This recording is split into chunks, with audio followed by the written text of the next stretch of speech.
अस्सलाम वालेकुम बच्चों। तो हीट का लेक्चर नंबर 4 शुरू करने जा रहे हैं और आज के लेक्चर में जो कॉन्सेप्ट हमने डिस्कस करना है that is the phenomena of thermal expansion. Thermal expansion किस बला का नाम है, linear, volumetric, superficial thermal expansion क्या होती है, साथ ही साथ आखिर में जाके देखेंगे पानी का abnormal behaviour between 4 and 0 degree Celsius, जिसको मेरे बच्चे हम एनोमेलस एक्सपेंशन ऑफ वाटर के नाम से भी जानते हैं। आसानी के लिए आपने कभी ना कभी नोट किया होगा जो ऐसी जगहें होती हैं जहां का टेम्परेचर बहुत कम हो जाता है, यानी कि नेगेटिव में टेम्परेचर चल रहा होता है, उन जगहों पे जो लेक होता है या पॉन्ड होता है उसके ऊपर सरफेस पे बर्फ जमी हुई होती है। लेकिन अगर बर्फ को तोड़ा जाए तो उसके अंदर जो पानी होता है वो लिक्विड फॉर्म में होता है। तो हम देखेंगे कि ऐसा किस तरह से होता है, उसका आंसर भी आज के टॉपिक में है कि ऐसा किस तरह से होता है कि वो पूरा पानी नहीं जमता, सिर्फ पानी की क्या जमती है, सतह जमती है।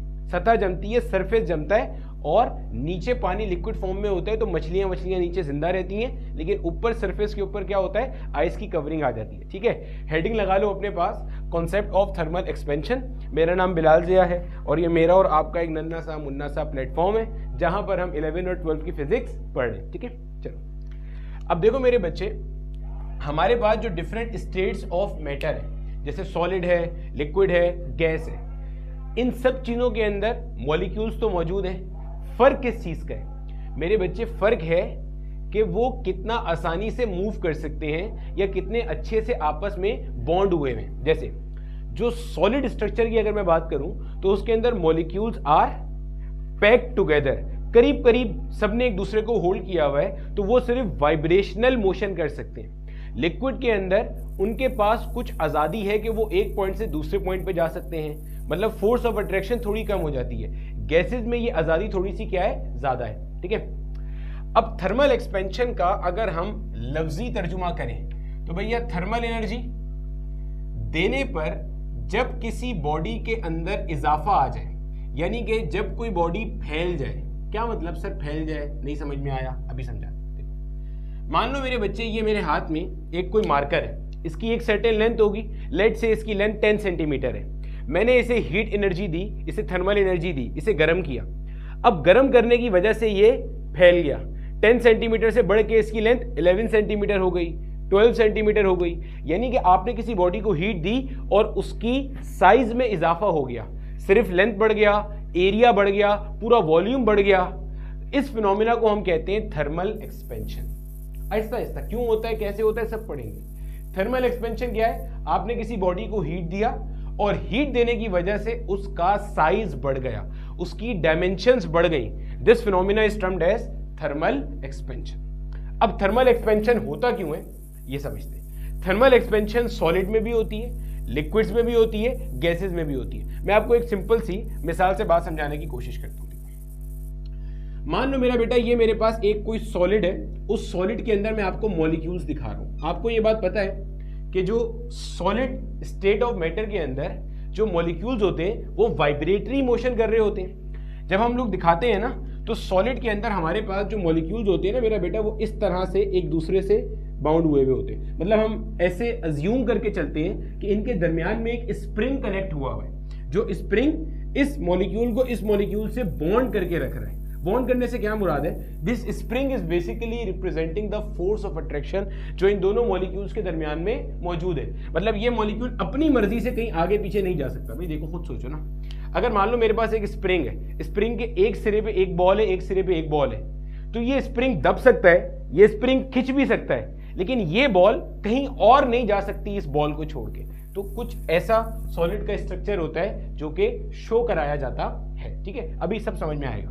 सर हमने तो सुना था कि वो बिल्कुल ऐसे पैक होते हैं आपस में, वो दिखाया जाता है आपको। आपने अक्सर ये पढ़ा होगा ना कि जो सॉलिड के मॉलिक्यूल्स हैं या सॉलिड के एटम्स हैं, दे आर वाइब्रेटिंग। अब खुद सोचो, अगर वो बिल्कुल एक दूसरे से चिपके हुए होंगे तो वाइब्रेट कैसे करेंगे, ये तो इधर मूव ही नहीं कर सकता। तो दरमियान में जगह होती है, वो किताब में आपको दिखाया जाता है, वो बहुत बड़ा करके दिखाया जाता है, तो ऐसा लग रहा होता है कि solids are very close to each other, लेकिन उनके दरमियान में इतनी जगह होती है कि वाइब्रेशनल मोशन कर सकें। वाइब्रेशनल क्या होता है, टू एंड फ्रो मोशन। ठीक हो गया, यस ठीक हो गया। ये बेसिकली स्प्रिंग लाइक स्ट्रक्चर होता है सॉलिड के अंदर, कुछ इस तरह का दिखाया जाता है, ठीक है। चलो अब देखो, अब मेरा बेटा ये मॉलिक्यूल्स अपने पास क्या कर रहे हैं, वाइब्रेशनल मोशन कर रहे हैं, मान लेते हैं। वाइब्रेशन का मतलब क्या है, टू एंड फ्रो, ऐसे टू एंड फ्रो मूव कर रहे हैं। ये वाला भी भाई साहब क्या कर रहा होगा, टू एंड फ्रो मोशन कर रहा होगा, ठीक हो गया।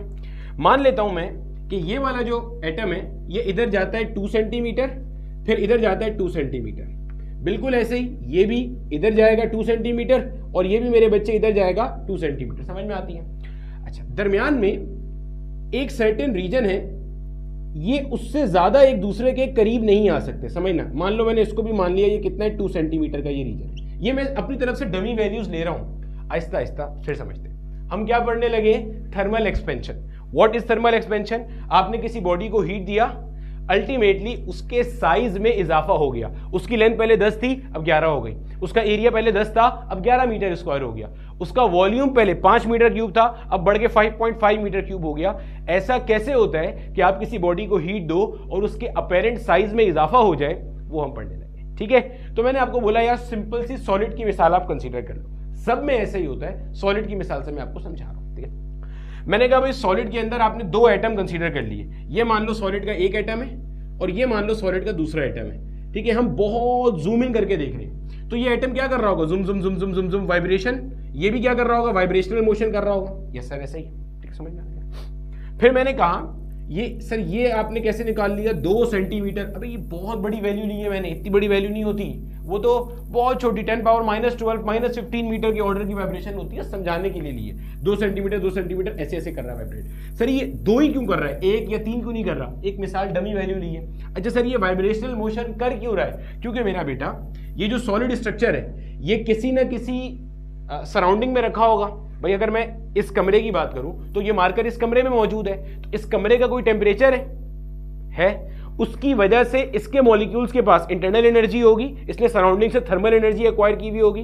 तो वो जो इंटरनल एनर्जी है, उस इंटरनल एनर्जी का एक कंपोनेंट क्या होता है, काइनेटिक एनर्जी। तो गोया मॉलिक्यूल्स के पास काइनेटिक एनर्जी है, जिसकी वजह से वो क्या कर रहे हैं, वाइब्रेशनल मोशन यहां पे परफॉर्म कर रहे हैं। भाई लिक्विड के मॉलिक्यूल्स के पास भी काइनेटिक एनर्जी होती है, जिसकी वजह से वो एक पॉइंट से दूसरे पॉइंट पे जा रहे होते हैं, और गैस के मॉलिक्यूल्स के पास भी होते हैं, ठीक है। अभी ऐसे कर रहे हैं सर। फिर आपने कहा कि ये मतलब दरमियान में एक रीजन है, ये इससे ज्यादा करीब नहीं आ सकते, ऐसा क्यों कहा आपने, मतलब देखो ये दो एटम्स हैं सॉलिड के, ये ऐसे आए लेकिन इससे ज्यादा करीब नहीं आ सकते, ऐसा क्यों, ऐसे आगे चिपक क्यों नहीं सकते, आप ऐसा क्यों कह रहे हैं कि थोड़ी देर आगे रुक जाएंगे, अब ये क्यों कह रहे हैं। देखो मेरा बेटा, जब आपने बिल्कुल फाउंडेशन लेवल पे या बुनियादी लेवल पे आपने अपना एटम का स्ट्रक्चर कभी पढ़ा होगा माजी में, आपने ये चीज देखी होगी मेरे बच्चे कि आपके पास ऐसे न्यूक्लियस होता है जिसपे पॉजिटिव चार्ज होता है, और न्यूक्लियस के सराउंडिंग में ऐसे इलेक्ट्रॉन क्लाउड होता है, इलेक्ट्रॉन होते हैं शेल्स के अंदर, ऐसे समझ लो।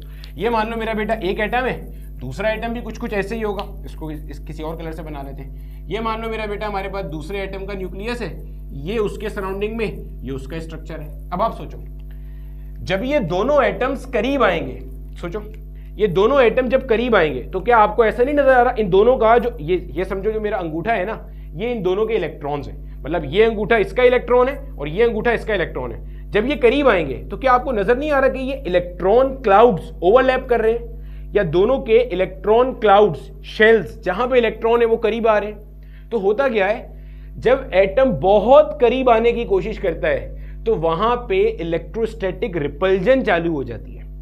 आपने कभी अपने बचपन में पढ़ा होगा, डिटेल कॉन्सेप्ट तो इसके अगले चैप्टर में आएगा इलेक्ट्रिक फील्ड्स के अंदर, कूलम्स लॉ जब हम पढ़ेंगे। आपने ये पढ़ा होगा ना, like charges tend to repel each other, unlike charges attract करते हैं। जब एटम बहुत करीब आने की कोशिश करता है तो इलेक्ट्रोस्टैटिक रिपल्जन होती है। तो यही वजह कि मैं कह रहा था एटम एक हद से ज्यादा एक दूसरे के करीब नहीं आ सकते। वाइब्रेट ऐसे करीब आया फिर दूर गया, ऐसे आया ऐसे आया, ये सॉलिड के अंदर चल रहा होता है, ठीक है। तो मैंने मान लिया यहाँ पे वो जो आपके पास डिस्टेंस है ना, जिससे ज्यादा करीब आपका एटम नहीं आ सकता, वो 2 सेंटीमीटर है, आसानी के लिए मान लिया, ठीक है। अब अगर मैं आपसे पूछूं, मुझे ये बताओ, ये ऐसे ऐसे ऐसे ऐसे वाइब्रेट कर रहा है, ये भी ऐसे ऐसे ऐसे वाइब्रेट कर रहा है, तो क्या मैं कह सकता हूं ये मेरे मॉलिक्यूल की अभी इक्विलिब्रियम पोजीशन है, यस सर है। तो इन दोनों के दरमियान में जो डिस्टेंस है वो कितना है, 2 2 2 6 सेंटीमीटर अभी इनके दरमियान में डिस्टेंस है। बोलो ये बात समझ आती है। अभी इनके दरमियान में जो एवरेज डिस्टेंस है वो कितना है, 6 सेंटीमीटर का है। हमें ये बात नजर भी आ रही है और हमें ये बात समझ में भी आ रही हैगी। अब मैंने क्या किया, मैंने मेरे बच्चे इसको हीट एनर्जी देना शुरू करी। मैंने सराउंडिंग में कोई एक सोर्स लगाई, इसको हीट एनर्जी देना शुरू कर दी। अब जब हीट एनर्जी दूंगा तो क्या होगा, सोचो, पहले 3 लेक्चर्स हो चुके हैं। जब आप किसी बॉडी को हीट एनर्जी देते हो तो उसके मॉलिक्यूल्स की इंटरनल एनर्जी बढ़ती है, और इंटरनल एनर्जी सम होता है काइनेटिक और पोटेंशियल एनर्जी का। तो हीट देने पे जो चीज बढ़ती है वो काइनेटिक एनर्जी है, यही वजह हम कहते हैं इंटरनल एनर्जी बढ़ रही है, और इस वजह से टेम्परेचर बढ़ता है। भाई किसी बॉडी को हीट देते हैं तो काइनेटिक एनर्जी बढ़ती है, काइनेटिक एनर्जी बढ़ने का मतलब उनका मोशन ज्यादा तेज हो जाता है, स्पीड ज्यादा बढ़ जाती है, टेम्परेचर बढ़ता है। तो जब मैंने इसको हीट एनर्जी प्रोवाइड करी तो मेरा बेटा जब मैं हीट दूंगा, हीट देने की वजह से इंटरनल एनर्जी बढ़ेगी, गोया के काइनेटिक एनर्जी बढ़ेगी, गोया के टेम्परेचर बढ़ेगा। किसी बॉडी को हीट देते टेम्परेचर बढ़ता है, और काइनेटिक एनर्जी बढ़ने का मतलब क्या है, स्पीड बढ़ेगी। अब आप सोचो जरा, समझो, ये पहले वाइब्रेशन मोशन कर रहा था, ये जो चीज है ना ये कहलाती है इसका एम्पलीट्यूड। एम्पलीट्यूड क्या है, वैसे तो ऑसिलेशन के पूरे लेक्चर्स रिकॉर्ड है, लेकिन एम्पलीट्यूड क्या है, ये अपने इक्विलिब्रियम से मैक्सिमम कितना दूर तक जा सकता है। ये इक्विलिब्रियम पोजीशन है जहां पे ये रेस्ट में था, मतलब अगर इसके पास से आप सारी काइनेटिक एनर्जी निकाल लो तो यहां पे आके ये रुक जाएगा, समझ रहे, यहां पे आके रुक जाएगा। लेकिन इसको काइनेटिक एनर्जी दोगे तो इस पॉइंट के अबाउट में वाइब्रेट करेगा। जितनी ज्यादा काइनेटिक एनर्जी दोगे उतने बड़े बड़े वाइब्रेशन करेगा। तो अब देखो क्या होता है, आपने इसको हीट एनर्जी दी, हीट एनर्जी देने की वजह से क्या हुआ, इसकी काइनेटिक एनर्जी बढ़ गई, तो अब इसके वाइब्रेशन का एम्पलीट्यूड जो पहले मैंने 2 सेंटीमीटर शो किया था अब वो 2 से बढ़ जाएगा। क्यों, ये बड़े वाइब्रेशन करेगा। अरे भैया जिसकी काइनेटिक एनर्जी कम थी वो ऐसे छोटे वाइब्रेशन, काइनेटिक एनर्जी बढ़ी, बड़े बड़े वाइब्रेशन और बड़े बड़े वाइब्रेशन। तो गोया के आप कहोगे काइनेटिक एनर्जी के बढ़ने की वजह से जब स्पीड बढ़ रही है तो हम कहते हैं मेरे बच्चे कि हमारे पास जो एम्पलीट्यूड ऑफ वाइब्रेशन है, हमारे पास जो एम्पलीट्यूड ऑफ वाइब्रेशन है वो भी क्या हो रहा है, बढ़ रहा है। अब समझना जरा, ये एटम 2 सेंटीमीटर से ज्यादा करीब तो नहीं आ सकते, और अब आपका एम्पलीट्यूड ऑफ वाइब्रेशन क्या हो गया, बढ़ गया। मान लेते हैं एम्पलीट्यूड ऑफ वाइब्रेशन मेरे बच्चे बढ़ के 2 सेंटीमीटर से कितना हो गया, 3 सेंटीमीटर, मिसाल ले रहा हूं समझाने के लिए। तो अब क्या बनेगा, यही एटम मैं दोबारा बना रहा हूं, यानी कि ये एटम और ये एटम। अब मेरा बेटा ये जो वाइब्रेशन कर रहा है ये ऐसे कर रहा है कि 3 सेंटीमीटर ये 3 सेंटीमीटर इधर जा रहा है, फिर 3 सेंटीमीटर इधर, ये भी इसी तरह से 3 सेंटीमीटर इधर, 3 सेंटीमीटर इधर। अब टेम्परेचर बढ़ चुका है, और ये मेरा बेटा इनके दरमियान में वही रीजन है जहां जिससे ज्यादा ये करीब नहीं आ सकते, क्योंकि अगर इससे ज्यादा करीब आएंगे तो इलेक्ट्रॉन क्लाउड्स ओवरलैप करेंगे, और जब इलेक्ट्रॉन क्लाउड्स ओवरलैप करेंगे तो रिपल्जन होना शुरू हो जाएगी। अगर करीब आ भी जाएंगे तो रिपल्सिव फोर्सेस की वजह से इन्हें वापस जाना पड़ेगा। तो ये रीजन 2 सेंटीमीटर पे। अब आप नोट करो, अगर मैं आपको बोलूं अब इनकी इक्विलिब्रियम पोजीशंस के दरमियान में जरा डिस्टेंस देखो, तो मेरा बेटा अब इनकी इक्विलिब्रियम पोजीशन के दरमियान में डिस्टेंस क्या हो गया, 3 सेंटीमीटर, 3 6 और 2 8 सेंटीमीटर। क्या आपको नजर आ रहा है इनके दरमियान में एवरेज डिस्टेंस पहले के मुकाबले में क्या हो गया, बढ़ गया। फिर सुनो, फिर समझो हुआ क्या। आपके पास एक कोई बॉडी थी, आपने उसको हीट दिया, हीट देने से पहले उसके जो मॉलिक्यूल्स थे दे वर डूइंग छोटे एम्पलीट्यूड की वाइब्रेशन। जब आपने उसे हीट दिया तो हीट देने की वजह से उनका एम्पलीट्यूड ऑफ वाइब्रेशन बढ़ गया, ज्यादा विगरस हो गया। किताब में इसकी टर्म यूज होती है विगरस, विगरस मायने जंगली हो जाना, ठीक है, जंगली हो जाना, ठीक है। तो ये क्या हो गया, विगरस हो गया, बड़े एम्पलीट्यूड की वाइब्रेशन कर रहे हैं। अब जब बड़े एम्पलीट्यूड की वाइब्रेशन कर रहे हैं तो यहां से तो फिक्स से ज्यादा करीब नहीं आ सकते, तो इसका मतलब इसको अपनी इक्विलिब्रियम पोजीशन थोड़ी सी शिफ्ट करनी पड़ेगी इससे दूर।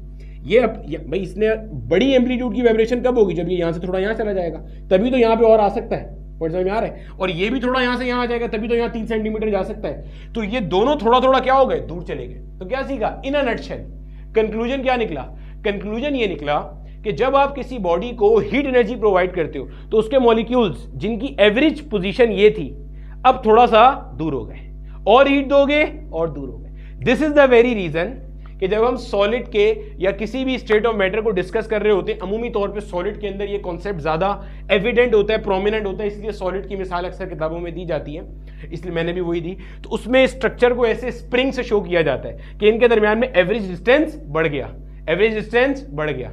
सिमिलरली जब आप टेम्परेचर कम करोगे, थर्मल एक्सपेंशन भी होती है, थर्मल कॉन्ट्रैक्शन भी होती है।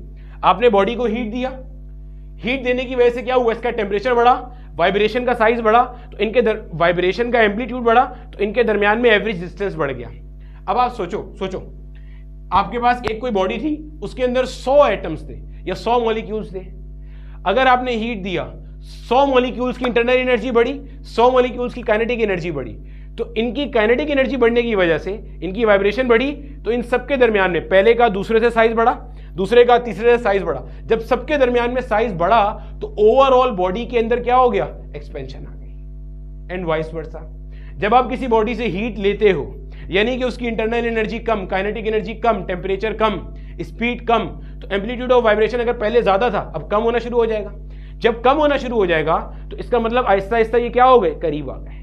तो यही वजह, ये पहला दूसरे के करीब, दूसरा तीसरे के करीब, तो उसमें कॉन्ट्रैक्शन होती है। तो हीट देते हैं तो बॉडी में क्या होता है, इजाफा होता है बॉडी के साइज में, और हीट उससे लेते हो या आप उससे थर्मल एनर्जी वापस लेते हो, उसके मॉलिक्यूल्स की इंटरनल एनर्जी कम होती है तो बॉडी का साइज क्या होता है, कम हो जाता है। This phenomena is termed as concept of thermal expansion. हमारे पास 3 डायमेंशन में इजाफा हो सकता हैगा।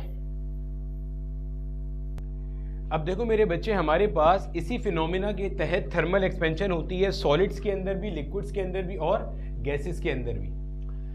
सॉलिड्स के अंदर जो थर्मल एक्सपेंशन होती है वो सबसे कम होती है, क्योंकि मेरे बच्चे उसके अंदर फोर्सेस ऑफ अट्रैक्शन सबसे ज्यादा डोमिनेंट है। जो थर्मल एक्सपेंशन गैसेस में होती है वो सबसे ज्यादा होती हैगी। ठीक है मेरे बच्चे, अब मेरा बेटा मैंने आपको बताया था कि हमारे पास 3 टाइप की थर्मल एक्सपेंशन होती है।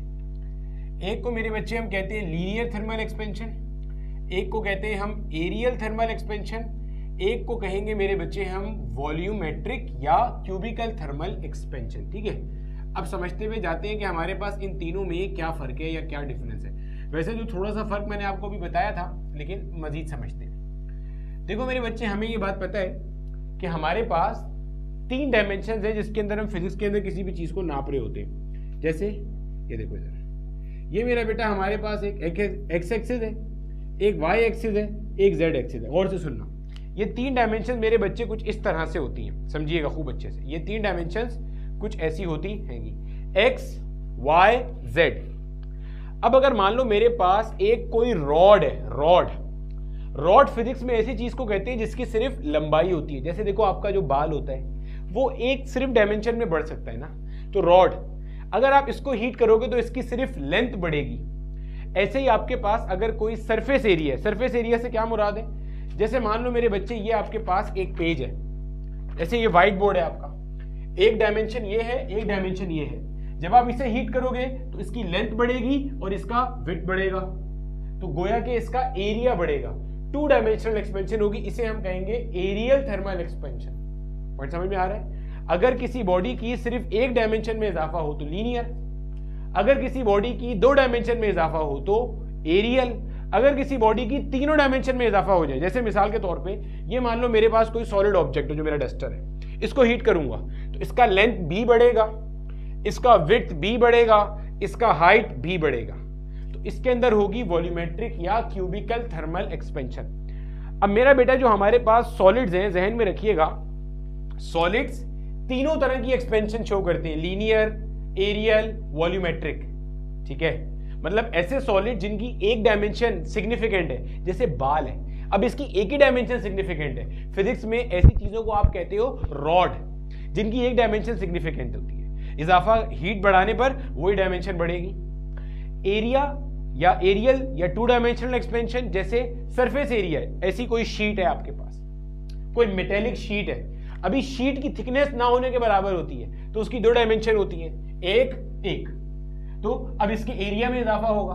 कोई क्यूब है या कोई ऐसी चीज है जिसके पास 3 डायमेंशन है, लेंथ भी है, विड्थ भी है, हाइट भी है, तो उसके वॉल्यूम में होगा। तो सॉलिड, लीनियर, वॉल्यूमेट्रिक, एरियल, तीनों तरह की एक्सपेंशन शो करता है। जबकि आपके जो फ्लूइड्स है, फ्लूइड्स कौन कौन से होते हैं भाई, जो आपका लिक्विड होता है और जो आपके गैसेज होते हैं, इन दोनों को मिला के मेरा बेटा हम फ्लूइड कहते हैं। फ्लूइड हर वो चीज होती है जो कि फ्लो कर सकती है। ये जहन में रखिएगा, सिर्फ 3 डायमेंशनल एक्सपेंशन शो करती है, यानी कि इनकी सिर्फ वॉल्यूमेट्रिक थर्मल एक्सपेंशन होती है, या इसे आप क्यूबिकल थर्मल एक्सपेंशन भी कहते हो। क्यों सर, खुद सोचो।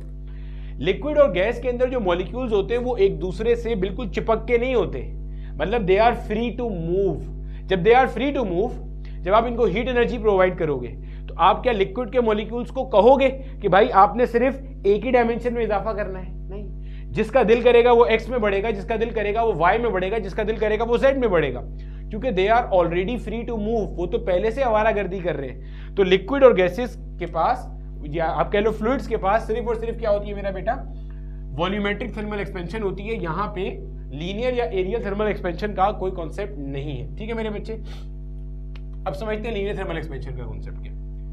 मान लो मेरा बेटा ये मेरे पास एक कोई रॉड है, सही है, इस रॉड की ये वाली जो डायमेंशन है ना, ये वाली साइड, ये ना होने के बराबर है। इसकी अभी जो मेरे बच्चे लेंथ है वो आपने मान लिया कितनी है, L0 इसकी लेंथ है, और अभी टेम्परेचर क्या है मेरा बेटा, T1 है। अभी हमने पूरा कॉन्सेप्ट देख लिया कि अगर मैं किसी भी बॉडी को हीट करता हूं या उसको मैं थर्मल एनर्जी प्रोवाइड करता हूं, तो जो मॉलिक्यूल्स वाइब्रेट कर रहे थे उनका एम्पलीट्यूड ऑफ वाइब्रेशन क्या होगा, बढ़ जाएगा, और उनके दरमियान में एवरेज पोजीशन बढ़ जाएगी। यानी कि जैसे ही आप मॉलिक्यूल्स को एनर्जी प्रोवाइड करोगे तो उनके दरमियान का एवरेज डिस्टेंस बढ़ जाएगा, और इस वजह से बॉडी का साइज क्या होगा, उसमें इजाफा हो जाएगा। हमने ये चीज देख ली। अब मेरा बेटा आपने क्या किया, आपने इसको हीट एनर्जी प्रोवाइड करी। आपके हीट एनर्जी प्रोवाइड करने की वजह से इसका टेम्परेचर बढ़ करके क्या हो गया मेरा बेटा, T2 हो गया। और मान लो इसकी लेंथ भी पहले के मुकाबले में बढ़ गई। पहले इसकी लेंथ लेट से इतनी थी, ये लेंथ थी इसकी L0 जिसे आप कह रहे थे, अब इसमें ये इजाफा हो गया जिसको मैं डॉटेड उससे शो कर रहा हूं। इसको मैंने कह दिया ये मेरा बेटा हमारे पास क्या आ गया, this is the change in length, और नई लेंथ जो है वो क्या हो गई, अब इसको मैंने L कह दिया, this is the new length. पहले लेंथ L0 थी, अब साइज बढ़ गया तो क्या हो गया मेरे बच्चे, डेल्टा L हो गया। ठीक है, आपने अक्सर देखा होगा जो रेलवे ट्रैक्स होते हैं उसमें दो एडजेसेंट रेल्स के दरमियान में गैप छोड़ा जाता है, या आपके जो ब्रिजेस होते हैं उसके अंदर भी दरमियान में जगह छोड़ी जाती है ताकि गर्मियों में जब एक्सपेंशन हो तो वो उसके अंदर चला जाए। अगर ऐसा नहीं करेंगे तो ये रेलवे ट्रैक ऐसे करके टेढ़े हो जाएंगे। ठीक है, अब मेरा बेटा ये जो चेंज इन लेंथ आया है, हमने एक्सपेरिमेंटली ये चीज नोट करी कि change in length is directly proportional to L0 and delta T। क्या मतलब सर, इस बात का जरा समझाएं। मेरा बेटा जो आपके पास चेंज इन लेंथ आ रहा है वो दो चीजों पे डिपेंड कर रहा है, एक इनिशियल लेंथ पे और एक चेंज इन टेम्परेचर पे। दोनों को बारी बारी समझते हैं, समझो। मान लो मेरा बेटा मेरे पास एक कोई कॉपर की रॉड थी,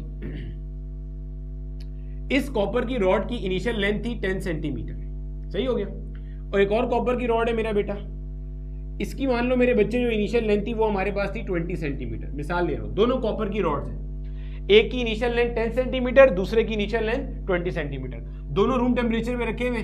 और मान लो रूम टेम्परेचर जिसके अंदर ये दोनों रॉड्स रखी हुई है, इसको कह दिया रॉड 1, इसे कह दिया रॉड 2, दोनों रूम टेम्परेचर में रखी हुई है, और रूम टेम्परेचर अभी है मेरे पास 25 डिग्री सेल्सियस। मिसाल दे रहा हूं समझाने के। मैंने क्या किया, हीट एनर्जी प्रोवाइड करना शुरू करी। जब मैं हीट एनर्जी प्रोवाइड करूंगा तो टेम्परेचर रॉड का क्या होगा, बढ़ जाएगा। मान लो मैंने इतनी हीट एनर्जी दी कि टेम्परेचर बढ़ के कितना हो गया, 30 डिग्री सेल्सियस हो गया। क्या मैंने इन्हें हीट एनर्जी दी, जी सर। क्या मैंने टेम्परेचर बढ़ाया, जी सर। क्या मॉलिक्यूल की इंटरनल एनर्जी बढ़ी होगी, बिल्कुल बढ़ी होगी।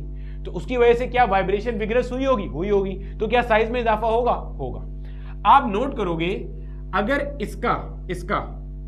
इसका चेंज इन लेंथ मिसाल के तौर पे 1 सेंटीमीटर आ रहा है, यानी कि इसके अंदर लेंथ अगर 1 सेंटीमीटर बढ़ी है तो इसके अंदर लेंथ 2 सेंटीमीटर बढ़ी होगी। ये बताने का मकसद था कि change in length is directly dependent on initial length. जिसका इनिशियल लेंथ ज्यादा होगा उसमें चेंज भी ज्यादा आएगा, जिसका इनिशियल लेंथ कम होगा उसका चेंज कम आएगा। मान लो यहां इसी जगह पे मैंने एक और कॉपर की रॉड रखी होती, इसकी इनिशियल लेंथ मैंने मान ली थी 5 सेंटीमीटर, मिसाल दे रहा हूं, सेम टेम्परेचर पहले 25 था, बढ़ा के 30 कर दिया, तो आप देखोगे मेरे बच्चे सेम उसके ऊपर इसका जो चेंज इन लेंथ आएगा वो कितना आएगा, 0.5 सेंटीमीटर। पहली चीज आपने क्या सीखी, पहली चीज आपने ये सीखी कि change in length is directly proportional to L0, यानी कि इनिशियल लेंथ जितनी ज्यादा है चेंज उतना ज्यादा आएगा। आप नोट कर रहे हो, इस छोटी सी कॉपर रॉड के लिए भी चेंज इन टेम्परेचर सेम है, 25 से 30 पे लेकर गया। इसके लिए भी चेंज इन टेम्परेचर सेम है, 25 से 30 पे लेकर गया। इसके लिए भी वही चेंज इन टेम्परेचर है, 25 डिग्री सेल्सियस से 30 पे लेकर गया। लेकिन जिसकी इनिशियल लेंथ ज्यादा है उसमें चेंज ज्यादा आ रहा है। सर ऐसा क्यों हो रहा है, वही जो भी रीजन बताइए। देखो भाई, जिसकी लेंथ ज्यादा है इसका मतलब उसके पास मॉलिक्यूल ज्यादा होंगे। जब मॉलिक्यूल ज्यादा होंगे तो इसका मतलब क्या है, इसका मान लो 10 मॉलिक्यूल्स हैं, तो भाई पहले से दूसरे का कुछ फासला बढ़ेगा, जी सर। दूसरे से तीसरे का बढ़ेगा, जी सर। तीसरे से चौथे का बढ़ेगा, जी सर। तो ऐसे सबके दरमियान में फासला बढ़ेगा तो इजाफा ज्यादा होगा। जिसकी लेंथ कम है इसके मॉलिक्यूल्स भी कम होंगे। मान लो इसमें 5 मॉलिक्यूल है, तो पहले का दूसरे से बढ़ा, दूसरे का तीसरे से, तीसरे का चौथे से, चौथे का 5वें से, तो इजाफा कम हुआ। मान लो इसके बाद 3 ही मॉलिक्यूल है, तो पहले का दूसरे से, दूसरे का तीसरे से, खत्म। पॉइंट समझ में आ रहा है। तो जिसकी इनिशियल लेंथ ज्यादा है उसके नंबर ऑफ मॉलिक्यूल ज्यादा है। हर दो मॉलिक्यूल्स के दरमियान में, हर दो एटम के दरमियान में जब इजाफा बढ़ेगा तो ओवरऑल लेंथ ज्यादा हो जाएगी। तो ये आपकी पहली चीज थी, change in length is directly proportional to L naught. ठीक है, दूसरी चीज क्या लिखी है? दूसरी चीज लिखी है मेरे बच्चे कि change in length is directly proportional to change in temperature. ये एक और इंपॉर्टेंट चीज है। क्या मतलब सर? समझो इस बात को। मान लो मेरे पास फिर से दो कॉपर की रॉड्स हैं। अब के बाद दोनों की जो कॉपर रॉड्स है ना वो 10 सेंटीमीटर की कॉपर रॉड है। ठीक है, अब की बार मैंने बोला क्या याद करोगे? मैंने दोनों कॉपर रॉड एक ही लेंथ की कंसीडर कर ली। ठीक है, मैंने कहा भाई दोनों कॉपर रॉड की जो लेंथ है ना मेरे बच्चे, वो क्या है मेरे पास? वो एक बराबर है। दोनों कॉपर रॉड की लेंथ एक बराबर है और दोनों अभी रूम टेम्परेचर पर है। और रूम टेम्परेचर कितने है अभी मेरे पास? 25 डिग्री सेल्सियस। अब मैंने दोनों को अलग अलग ले जाके हीट करना शुरू कर दिया। दोनों को अलग अलग जाके मैंने थर्मल एनर्जी देना शुरू करी। इसका टेम्परेचर 25 से बढ़ के हो गया 35 डिग्री सेल्सियस, इसका टेम्परेचर 25 से बढ़ के हो गया 45 डिग्री सेल्सियस। अब आप बताओ, क्या मैंने दोनों को एक जितनी हीट एनर्जी दी? नहीं, इस वाले को ज्यादा दी, इस वाले को कम दी।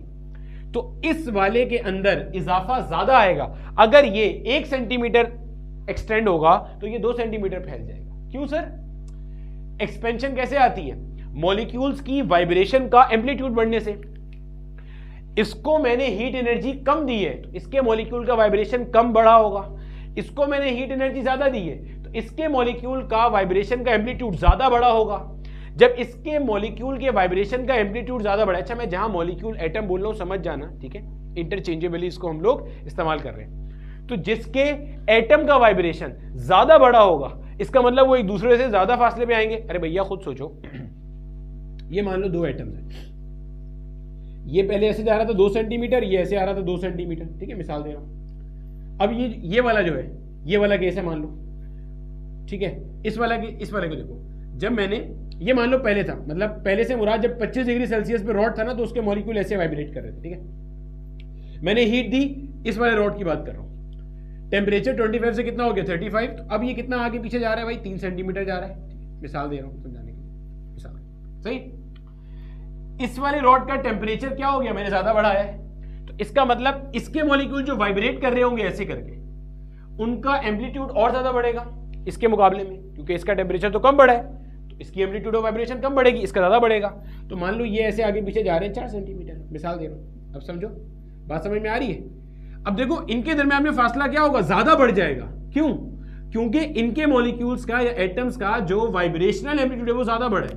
और समझ में आ रहा है? तो change in temperature, change in length is directly proportional to change in temperature.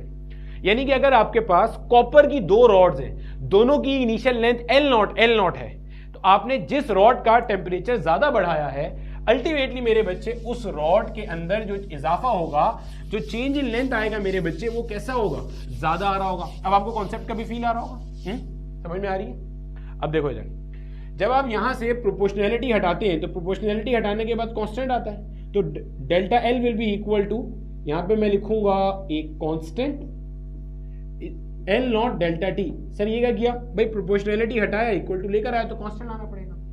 अब यहां पे मेरे बच्चे हमारे पास जो कांस्टेंट आता है that is alpha, L not delta T, मतलब एल्फा कांस्टेंट है और L not delta T as it is आ गया। दिस इज द इक्वेशन जो मेरे बच्चे हम इस्तेमाल करेंगे। अब जल्दी से इस इक्वेशन को पढ़ना सीख लो। ये क्या है? Change in length. Change in length कैसे निकालते हैं? Final minus initial. तो मेरी फाइनल लेंथ कितनी है? एल। इनिशियल कितनी है? L not. तो क्या बनेगा?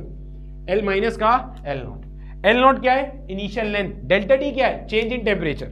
अपनी कॉपी में कहीं नोट कर लेना, चेंज इन टेम्परेचर चाहो तो डिग्री सेल्सियस में निकालो, चाहो तो केल्विन में निकालो, आंसर सेम आएगा। क्योंकि हमने देखा था अपने इब्तदाई लेक्चर्स के अंदर, लेक्चर 2 के अंदर, कि जितने number of divisions degree Celsius में होते हैं उतने ही number of divisions Kelvin scale में होते हैं। तो चेंज इन टेम्परेचर सेम आता है डिग्री सेल्सियस और केल्विन में। ठीक हो गया सर? ठीक है।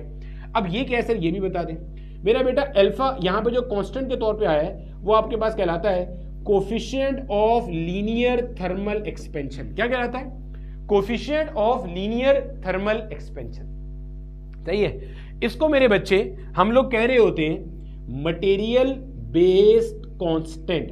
क्या कहते हैं इसको हम? Material based constant. ऑल्दो के अल्फा का वैल्यू डिफरेंट टेम्परेचर पे डिफरेंट होता है, लेकिन छोटे टेम्परेचर चेंजेस के लिए अमूमन हम अल्फा को कांस्टेंट मान के चलते हैं और आपके कोर्स में अल्फा को कांस्टेंट ही लिया जाएगा, तो आपने अल्फा को कांस्टेंट मानना है। आपके कोर्स वाले कहते हैं कि अल्फा सिर्फ किस पे डिपेंड कर रहा है भाई साहब, मटेरियल पे डिपेंड कर रहा है, आपने यही मान के चलना है। मटेरियल का मतलब क्या है, कॉपर का अल्फा कुछ और होगा, आयरन का अल्फा कुछ और होगा, एल्यूमिनियम का अल्फा कुछ और होगा। इन सब में से किसी की भी वैल्यू आपको याद करने की जरूरत नहीं है। सर ये होता क्या है अल्फा, ये समझा दें। कांस्टेंट तो समझ में आ गया, ठीक है। अगर मैं यहां से अल्फा की वैल्यू निकालूं तो अल्फा क्या बनेगा, देखो L not delta T multiply और वहां जाके डिवाइड हो जाएगा, तो delta L divided by L not delta T. ठीक है मेरे बच्चे। सर अल्फा किस पे डिपेंड करता है, मटेरियल पे डिपेंड करता है और किसी चीज पे डिपेंड नहीं करता। ठीक है, अभी समझाता हूं आहिस्ता आहिस्ता। ये देखो मेरे बच्चे, ये अल्फा की आपके सामने मैंने एक फॉर्मूला निकाल दिया। देखो ये से आया ना, L not delta T multiply हो जाके डिवाइड हो गया। पहले तो इसकी यूनिट निकाल लो भाई। चेंज इन लेंथ की यूनिट क्या होगी, मीटर।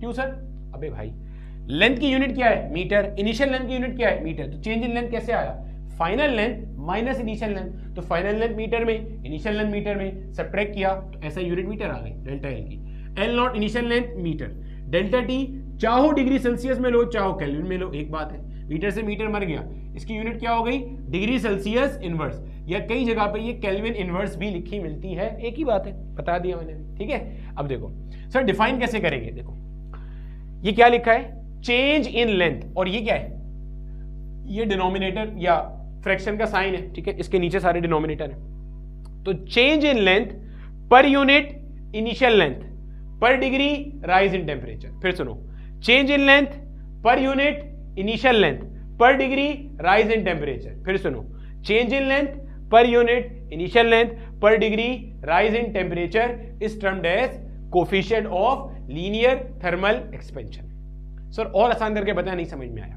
और आसान कर लो। मान लो मेरा बेटा, मेरे पास एक कोई रॉड है, समझना खूब अच्छे से, मेरे पास एक कोई रॉड है, इसकी इनिशियल लेंथ कितनी है, 1 मीटर। सुनना, मेरे पास कोई भी एक रॉड है, किसी भी मटेरियल की हो सकती है, कॉपर, एल्यूमिनियम, कोई भी मटेरियल चलेगा, आयरन, उसकी इनिशियल लेंथ कितनी है, 1 मीटर है।